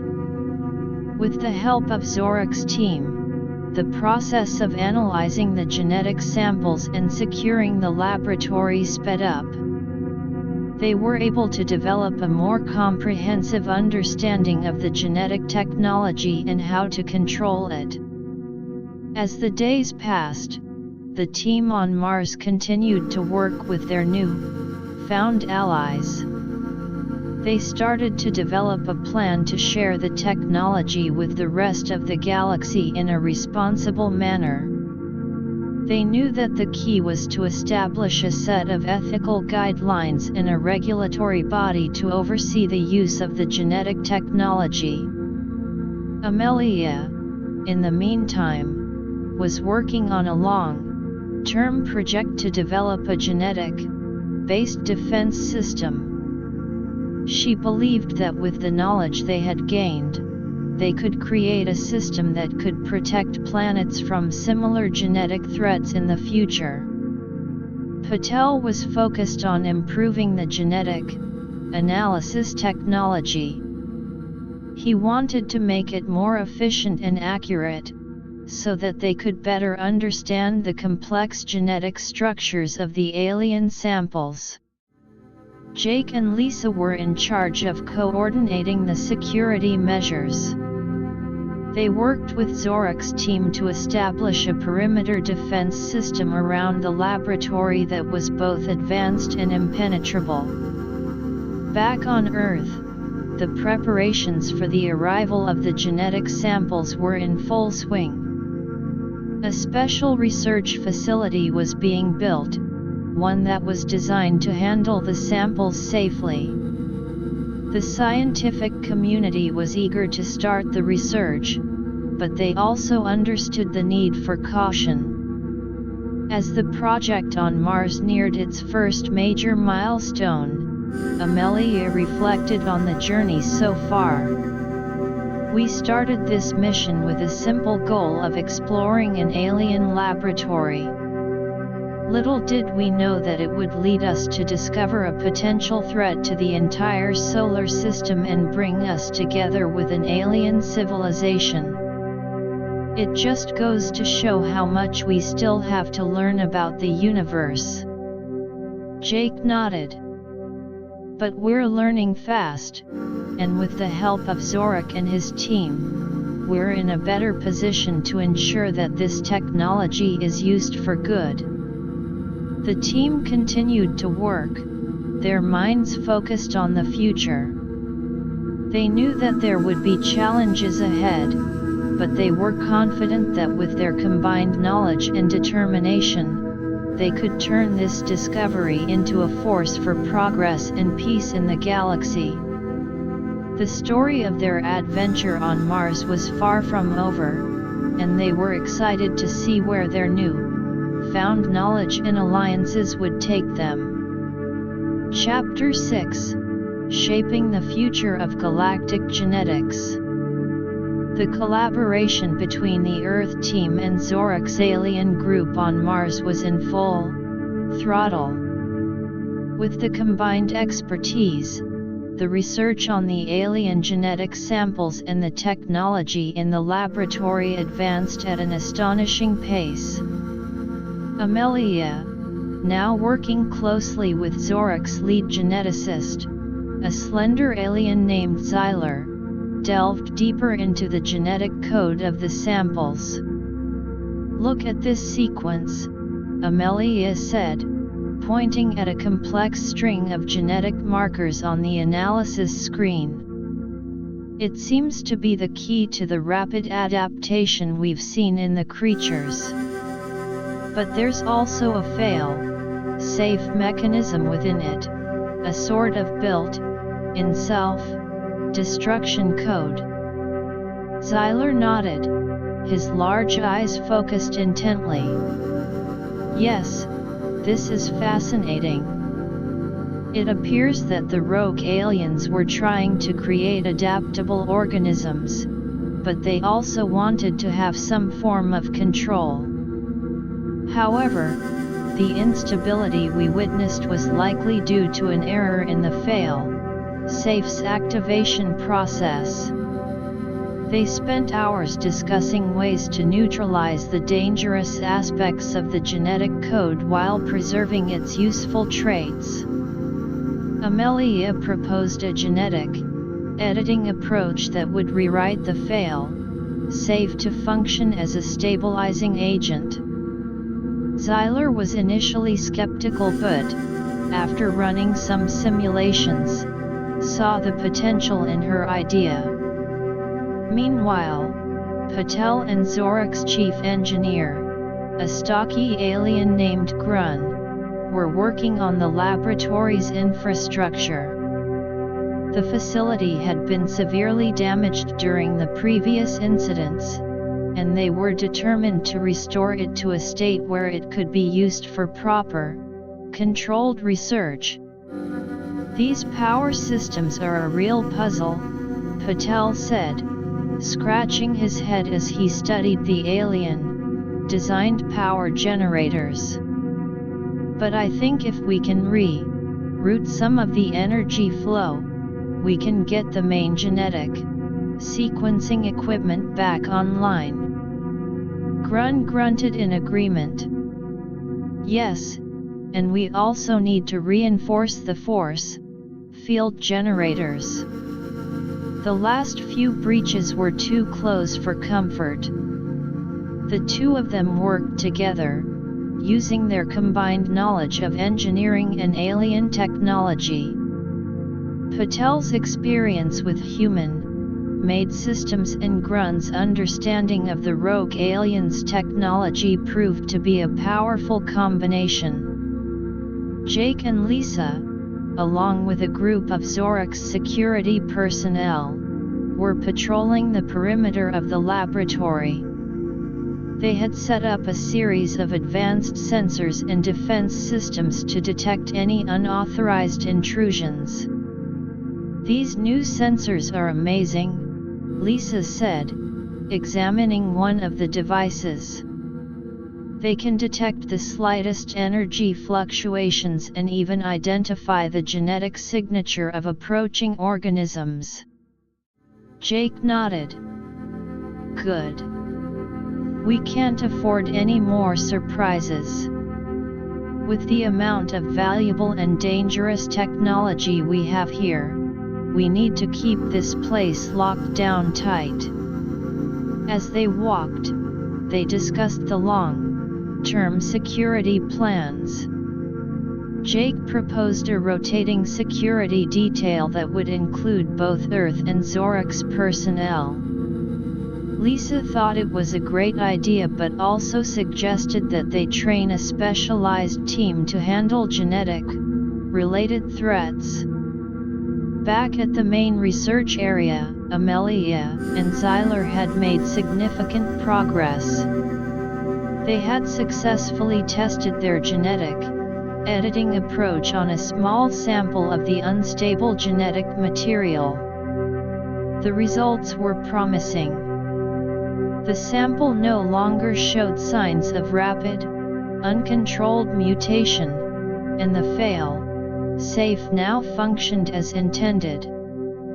Now, we need to scale this up, Amelia said. We have to make sure that all the genetic samples are stabilized before we even think about transporting them back to Earth or sharing the technology. Xyler agreed. But we also need to be careful. The process might have unforeseen consequences, and we need to run more comprehensive tests. The two of them started to plan a series of large-scale experiments. They decided to use a section of the laboratory that had been sealed off since the initial incidents.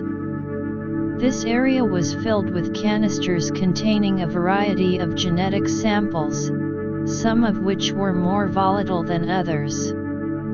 As they prepared for the experiments, Zorak called a meeting of all the team leaders. "We've made great progress so far," he said, looking around at the group. "But we need to start thinking about how we're going to present this technology to the rest of the galaxy. We need to establish a framework that ensures its responsible use." Jake spoke up. "I think we should start by creating an international, or rather, intergalactic, council. This council would be made up of representatives from different civilizations, including Earth and your people, Zorak. Its purpose would be to oversee the development, distribution, and use of the genetic technology." Amelia nodded in agreement. "And we need to include strict ethical guidelines. For example, the technology should only be used for peaceful purposes, like medical research, environmental restoration, and sustainable development." Patel added, "We also need to ensure that the technology is accessible to all civilizations, regardless of their technological or economic status. But at the same time, we need to have measures in place to prevent misuse." The group spent the next few hours discussing the details of the proposed council. They decided on the number of representatives each civilization would have, the decision-making process, and the scope of the council's authority. With the council's framework in place, they turned their attention back to the genetic experiments. Amelia and Xyler began the large-scale stabilization process. They carefully inserted the modified genetic editing agents into the canisters, one by one, monitoring the results closely. The first few canisters showed positive results. The genetic material stabilized, and the dangerous traits were neutralized. But as they moved on to a particular set of samples, they encountered a problem. The samples started to react violently to the genetic editing agent. The canisters began to shake, and a strange, greenish glow filled the room. "What's happening?" Amelia shouted over the commotion. Xyler quickly checked the analysis readings. "It seems that these samples have a unique genetic structure that we didn't account for. The editing agent is causing a chain reaction." Amelia thought quickly. "We need to isolate these canisters and try to reverse the process. If we don't, it could lead to another outbreak. The team worked frantically. They used a robotic arm to move the reacting canisters into a sealed containment chamber. Patel and Grun rushed to the control room to activate the emergency cooling and isolation systems. Amelia and Xyler started to develop a counter-agent to reverse the chain reaction. They knew that time was of the essence. If they couldn't stop the reaction, it could spread to the other samples and potentially destroy the entire laboratory. After what seemed like an eternity, they managed to create a counter-agent. Amelia carefully inserted it into the containment chamber using a specialized injector. The team watched with bated breath as the counter-agent made contact with the reacting genetic material. Slowly, the shaking of the canisters subsided, and the greenish glow faded. The genetic material started to stabilize. Amelia let out a sigh of relief. That was too close. Xyler nodded. We need to be more thorough in our analysis before we attempt any more large-scale genetic editing procedures. The incident served as a wake-up call. The team realized that the genetic technology was still full of unknowns, and they needed to be extremely cautious.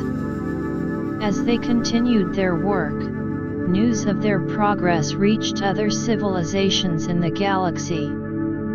Some were intrigued and sent messages of support, while others were wary. A small, isolationist civilization called the Kryxians sent a message warning against the sharing of the genetic technology. The genetic technology is too dangerous to be shared freely. It will only lead to conflict and destruction, the message read. Zorak called another meeting to discuss the Kryxians' message. We need to address their concerns, he said. We can't just ignore them. Their fears are valid to some extent, and we need to show them that we have a plan to ensure the technology's safe use. Jake suggested, we could invite a delegation from the Kryxians to come and see our work for themselves. Let them be part of the council and contribute to the development of the ethical guidelines. Amelia agreed. It's a good idea.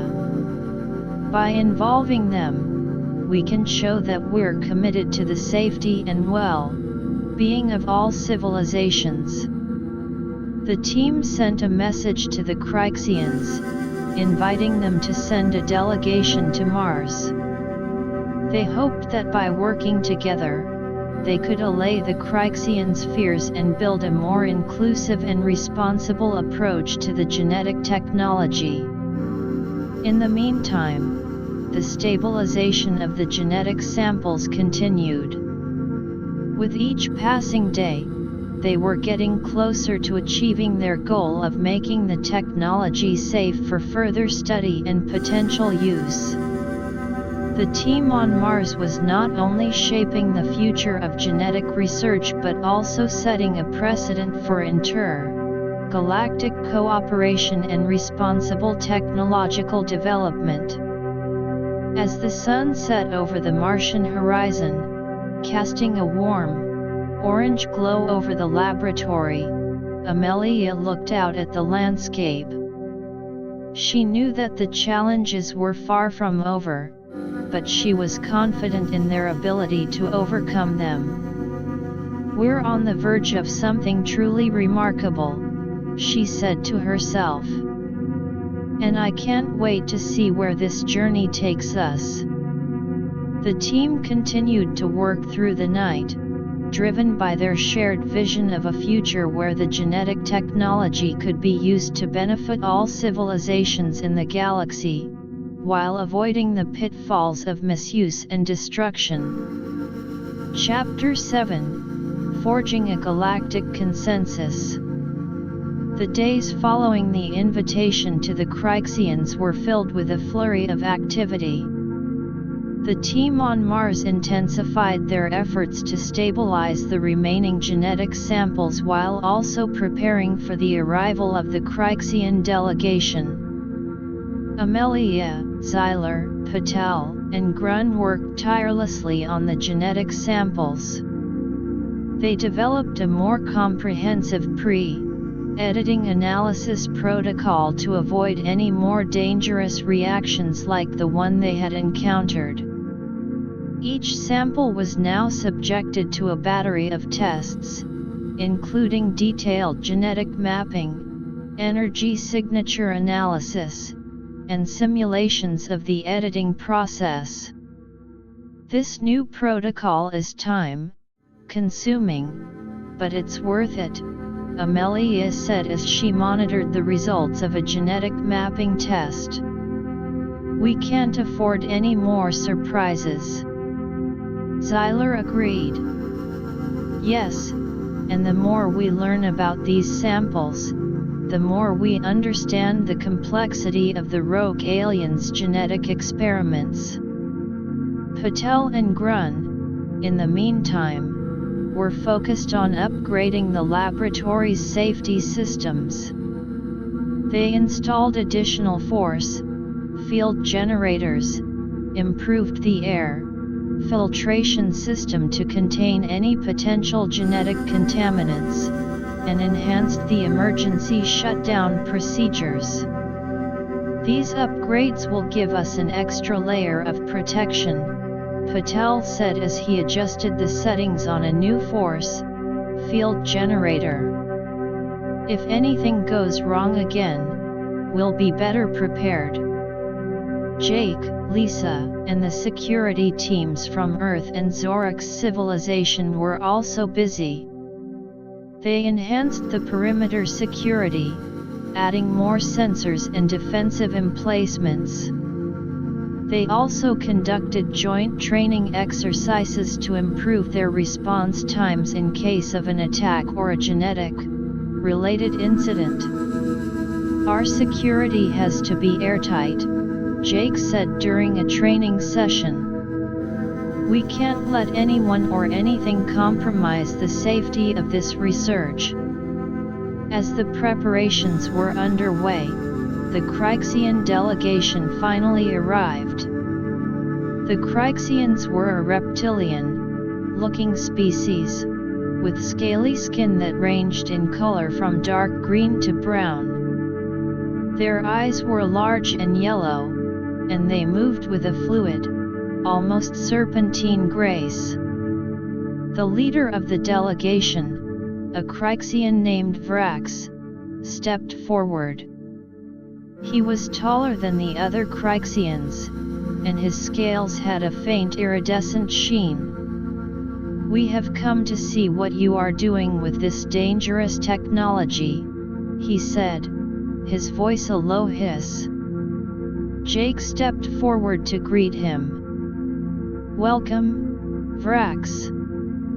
We understand your concerns, and we hope that by showing you our work, you'll see that we're committed to using this technology responsibly. The team led the Kryxian delegation on a tour of the laboratory. They showed them the genetic analysis equipment, the stabilized genetic samples, and the safety systems that had been put in place. Amelia explained the process of stabilizing the genetic material, and Zyler demonstrated the new pre-editing analysis protocol. Vrax listened intently, his eyes scanning the equipment and the samples. It seems that you have made some progress, he said. But I am still skeptical. The genetic technology is a double-edged sword. It can bring great benefits, but it can also cause irreparable damage. Amelia nodded. We agree, Vrax. That's why we're proposing the creation of an inter-galactic council to oversee its use. The council will have strict ethical guidelines and will ensure that the technology is only used for peaceful and beneficial purposes. Vrax considered her words.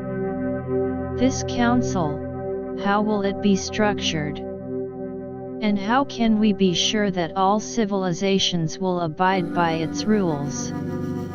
The team spent the next few hours discussing the details of the council with the Kryxian delegation. They explained that the council would have representatives from different civilizations, each with an equal say in decision-making. There would be a system of checks and balances, and any misuse of the genetic technology would be met with severe penalties. Jake added, we also plan to establish a monitoring system. This system will be able to detect any unauthorized use of the technology, no matter where it is in the galaxy. The Kryxians seemed to be warming up to the idea. Vrax looked at his fellow delegation members and then back at the Earth and Zorak's team. We will consider joining this council.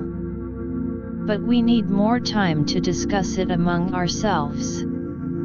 The team was encouraged by the Kryxians' response. They knew that having the Kryxians on board would be a significant step towards a more inclusive and responsible approach to the genetic technology. In the days that followed, the Kryxian delegation continued to observe the team's work. They participated in meetings, asked questions, and offered their own insights. The interaction between the two groups was productive, and it helped to build trust. As the Kryxians were making their decision, the team on Mars received news from Earth. The special research facility that had been built to handle the genetic samples was almost complete.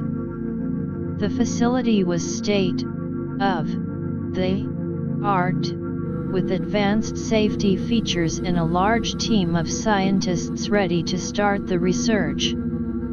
Everything is falling into place, Amelia said. But we still need to make sure that the genetic samples are completely stable before we transport them to Earth. The team redoubled their efforts. They completed the stabilization of the last few samples, and after rigorous testing, they were satisfied that the samples were safe. With the genetic samples stabilized, the team turned their attention to the transfer process. Patel and Grun designed a special transport container that would keep the samples in a controlled environment during the journey to Earth. The container was equipped with multiple layers of protection, including a force field shield, a cooling system, and a genetic monitoring device. These samples are like a ticking time bomb if not handled properly, Patel said as he inspected the transport container. This container should ensure their safe journey. As the transport preparations were being made, the Kryxians finally made their decision. Vrax called a meeting with the team. We have discussed among ourselves, and we have decided to join the Inter-Galactic Council, he said. We believe that by working together, we can ensure the responsible use of this powerful technology. The team was elated. With the Kryxians on board, the chances of the Council's success had increased significantly. Jake shook Vrax's hand. Welcome aboard, Vrax. We're looking forward to working with you. The next step was to officially establish the Inter-Galactic Council.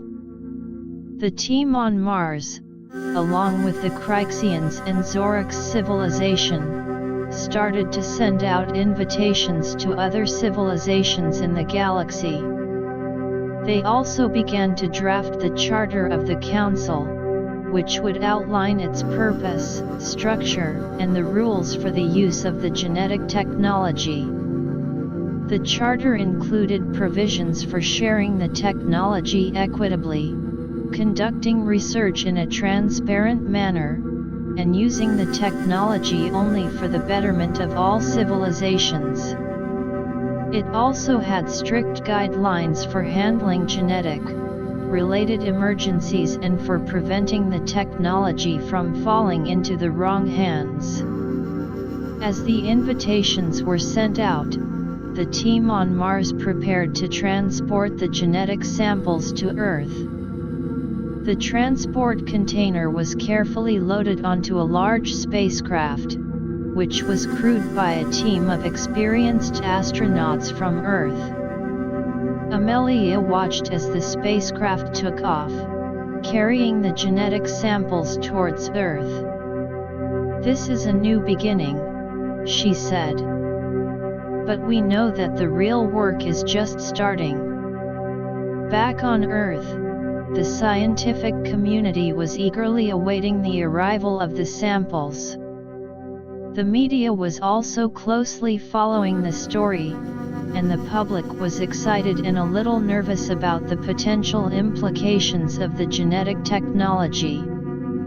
The team on Mars, now focused on the establishment of the Inter-Galactic Council, continued to communicate with other civilizations. Some civilizations responded positively to the invitation, while others were still hesitant. One of the hesitant civilizations, the Luminosans, sent a message expressing their concerns about the technology's impact on their spiritual beliefs. The Luminosans were a species that believed in the sacredness of all life, and they were worried that the genetic technology could disrupt the natural order. Amelia, who had been appointed as one of the main representatives of the Council, in formation, replied to the Luminosans. "We understand your concerns, and we assure you that the Council will take into account the spiritual and cultural values of all civilizations. The genetic technology will be used in a way that respects the sanctity of life and the natural order." The Luminosans were impressed by Amelia's response. They sent a delegation to Mars to learn more about the Council and the genetic technology. The team on Mars welcomed the Luminosan delegation and showed them the same level of transparency and cooperation as they had with the Kryxians. They explained how the genetic technology could be used for medical purposes, like curing diseases that were currently incurable, and for environmental restoration, like bringing back extinct species in a controlled manner. The Luminosan delegation was intrigued. They started to see the potential benefits of the genetic technology if used responsibly. "We will consider joining the Council," the leader of the Luminosan delegation, a being named Ilera, said. "But we need to be involved in the development of the ethical guidelines to ensure that our spiritual beliefs are respected." Amelia nodded. "Of course, Ilera. We want all civilizations to feel that their values are represented in the Council." As the negotiations with the Luminosans continued, the team on Mars was also working on the Council's organizational structure. They decided on the location of the Council's headquarters, which would be a neutral space station in a strategically located part of the galaxy. The space station would be equipped with advanced communication systems, research facilities, and security measures. It would serve as a hub for all Council-related activities, including meetings, research collaborations, and technology sharing initiatives. The team also started to recruit staff for the Council. They were looking for experts in genetics, law, diplomacy, and various other fields.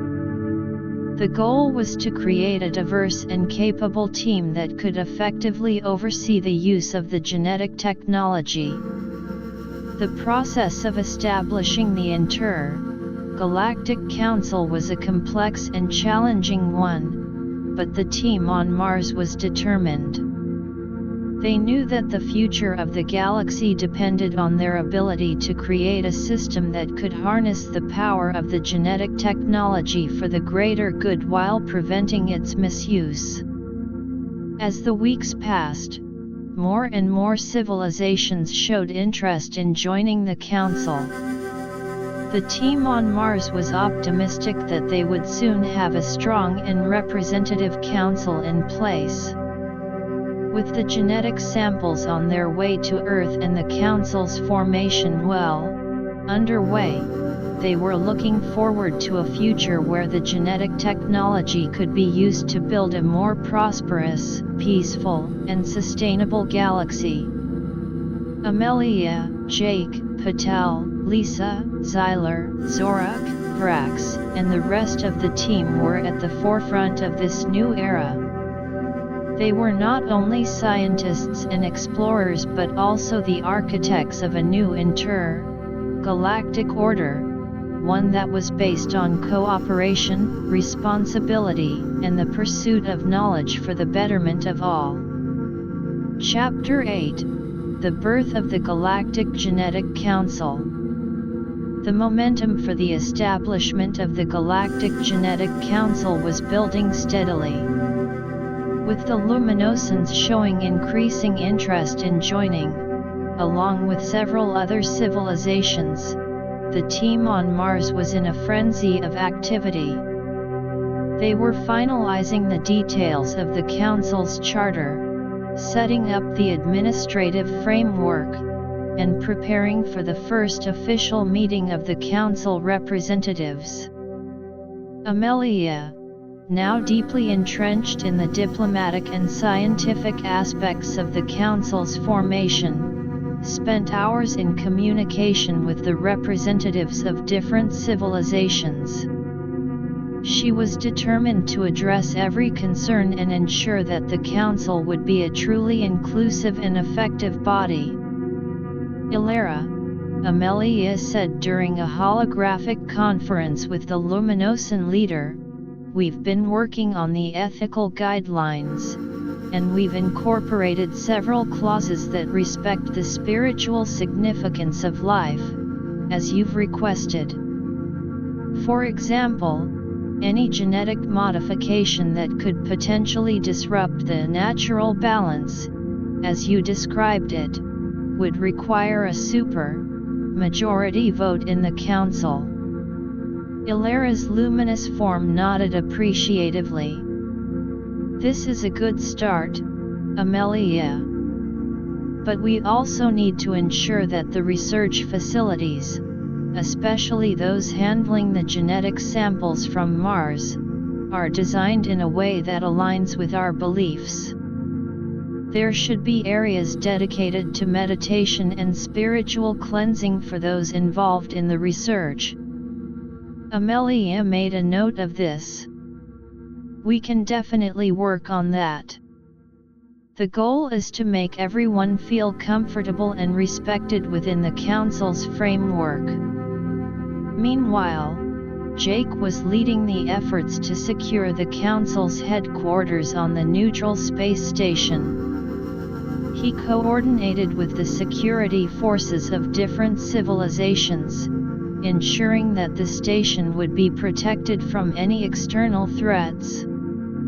"Commander Grath," Jake said to the Vorgan security chief, "we need to establish a multi layer security perimeter around the station. This should include energy shields, sensor arrays that can detect the slightest unauthorized approach, and a rapid response team on standby at all times. Commander Grath, a burly Vorgan with a reputation for his military prowess, replied, "Understood, Captain Jake. My team will work with the other security forces to create a security net that's impenetrable." Patel and Grun were busy with the technological setup of the headquarters. They were installing the advanced communication systems, genetic analysis equipment for shared research, and the Council's central database, which would store all the information related to the genetic technology, research findings, and Council decisions. Grun, these communication relays need to be synchronized perfectly, Patel said, adjusting a complex piece of equipment. We can't afford any communication lags, especially during Council meetings where decisions of galactic importance will be made. Grun grunted in agreement. I've already calibrated the frequency modulators. We should be good to go once we run the final tests. As the preparations neared completion, the day of the first official meeting of the Council representatives arrived. The neutral space station, which had been transformed into a symbol of inter-galactic cooperation, was bustling with activity. Representatives from Earth, Zorik's civilization, the Kryxians, the Luminosans, and several other civilizations arrived, each bringing their unique cultures, perspectives, and agendas. The meeting hall was a magnificent sight. The walls were made of a transparent, energy-infused material that offered a breathtaking view of the surrounding space. In the center of the hall was a large, circular table, around which the representatives would sit. Each seat was equipped with a holographic display for presenting data and voting on Council matters. Amelia stood at the front of the hall, looking out at the assembled representatives.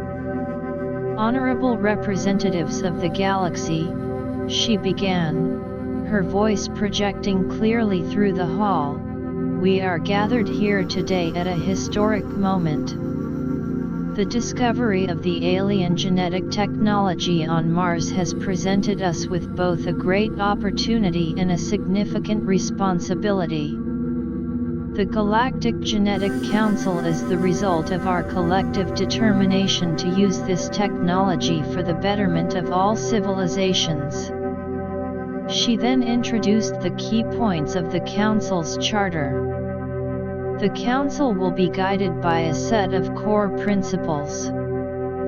First and foremost, the genetic technology will only be used for peaceful purposes, such as medical advancements, environmental restoration, and scientific research.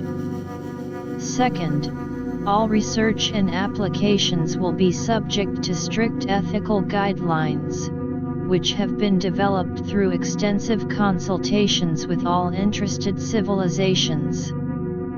As Amelia spoke, the representatives listened intently.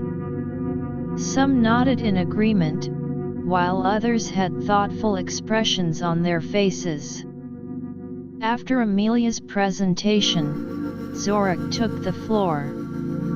The Council will also serve as a platform for sharing knowledge and resources. We believe that by working together, we can achieve far more than we could alone. For example, our civilization has advanced knowledge of energy-based genetic manipulation, which we are willing to share with other Council members.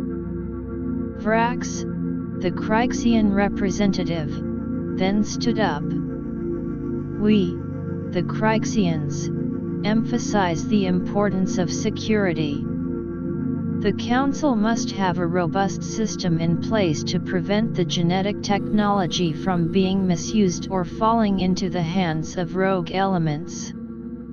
We propose the establishment of a special task force dedicated to monitoring and preventing any unauthorized activities.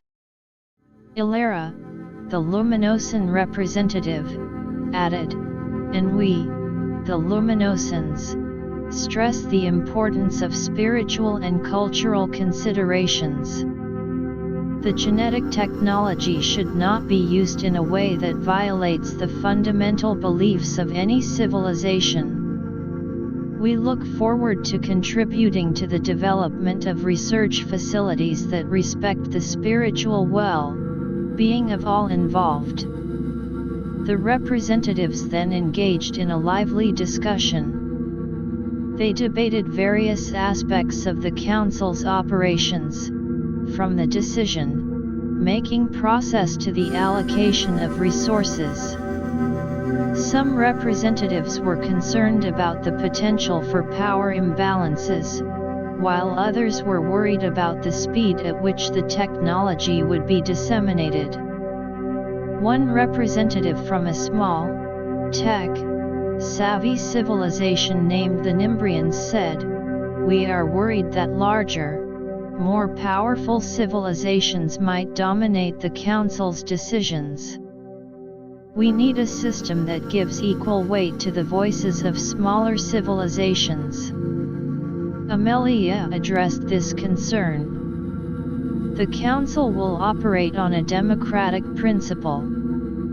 Each civilization will have an equal vote, regardless of its size or technological advancement. In addition, we will have a rotating leadership system, so that different civilizations can take the lead in guiding the Council's activities. As the discussion continued, it became clear that there was a general consensus on the importance of the Council. However, there were still some details that needed to be ironed out. After hours of intense debate, the representatives took a break. During this time, they engaged in informal conversations, getting to know each other better and building relationships.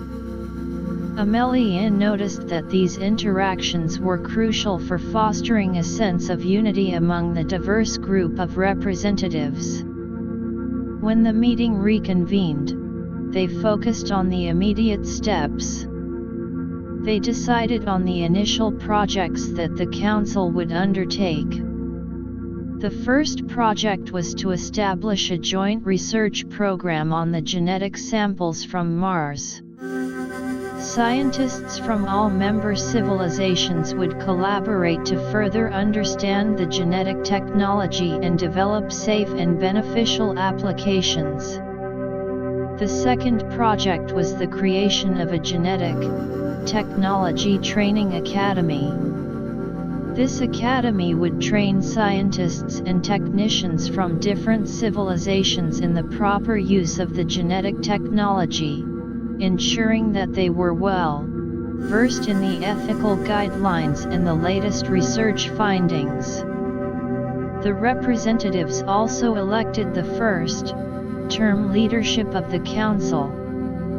Amelia was elected as the Council's president, due to her deep knowledge of the genetic technology and her diplomatic skills.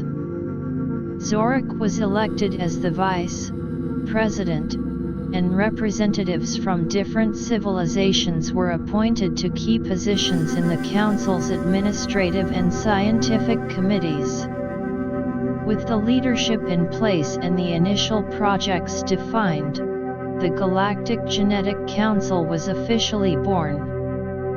Amelia looked out at the representatives, a sense of pride and responsibility welling up within her. Today, we have taken the first step towards a new era in the galaxy, she said. The road ahead will not be easy, but I am confident that with our unity, knowledge, and determination, we can use the genetic technology to create a more prosperous, peaceful, and harmonious galaxy for all.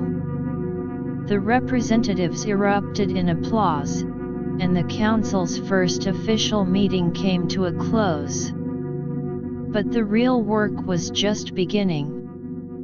The council now had to implement its plans, ensure the safety and responsible use of the genetic technology, and build trust among the member civilizations. Back on Mars, the team that had initially discovered the genetic laboratory was filled with a sense of accomplishment. They had played a crucial role in bringing the council into existence. Amelia and the others are doing an amazing job, Patel said. We've come a long way from that first day when we stepped into the alien laboratory, not knowing what to expect. Jake nodded.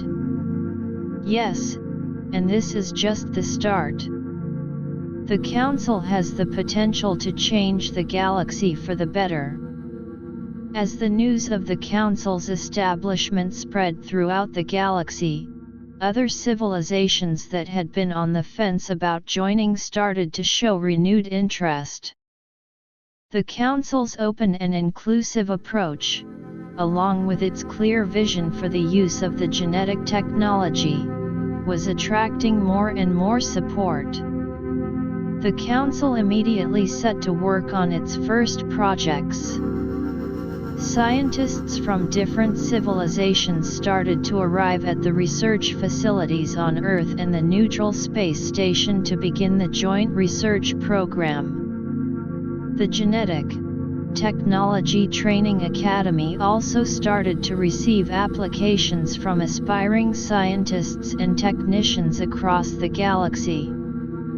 Amelia, in her new role as the council president, was constantly on the move. She was overseeing the progress of the projects, mediating any disputes that arose among the member civilizations, and promoting the council's goals to other non-member civilizations. One of the challenges she faced was dealing with the cultural differences among the council members. For example, the Scythians, a warrior-like civilization, had a different approach to research compared to the more peaceful and contemplative Luminosans. Amelia had to find a way to bridge these differences and ensure that everyone could work together effectively. General Thrak, Amelia said to the Scythian representative, I understand that your civilization values direct action and results. But we need to balance that with the more spiritual and cautious approach of the Luminosans. Perhaps we can find a middle ground where we can conduct research in a way that respects both perspectives. General Thrak considered her words. I see your point, President Amelia. We Scythians are willing to adapt, but we also need to ensure that our voices are heard in the decision-making process. Amelia nodded. Of course. That's what the council is all about, finding common ground and making decisions that benefit everyone. As the council continued to grow and evolve, it faced new challenges and opportunities. But with the foundation of unity, cooperation, and a shared vision, Amelia and the other council members were confident that they could overcome any obstacle and use the genetic technology to create a brighter future for the galaxy.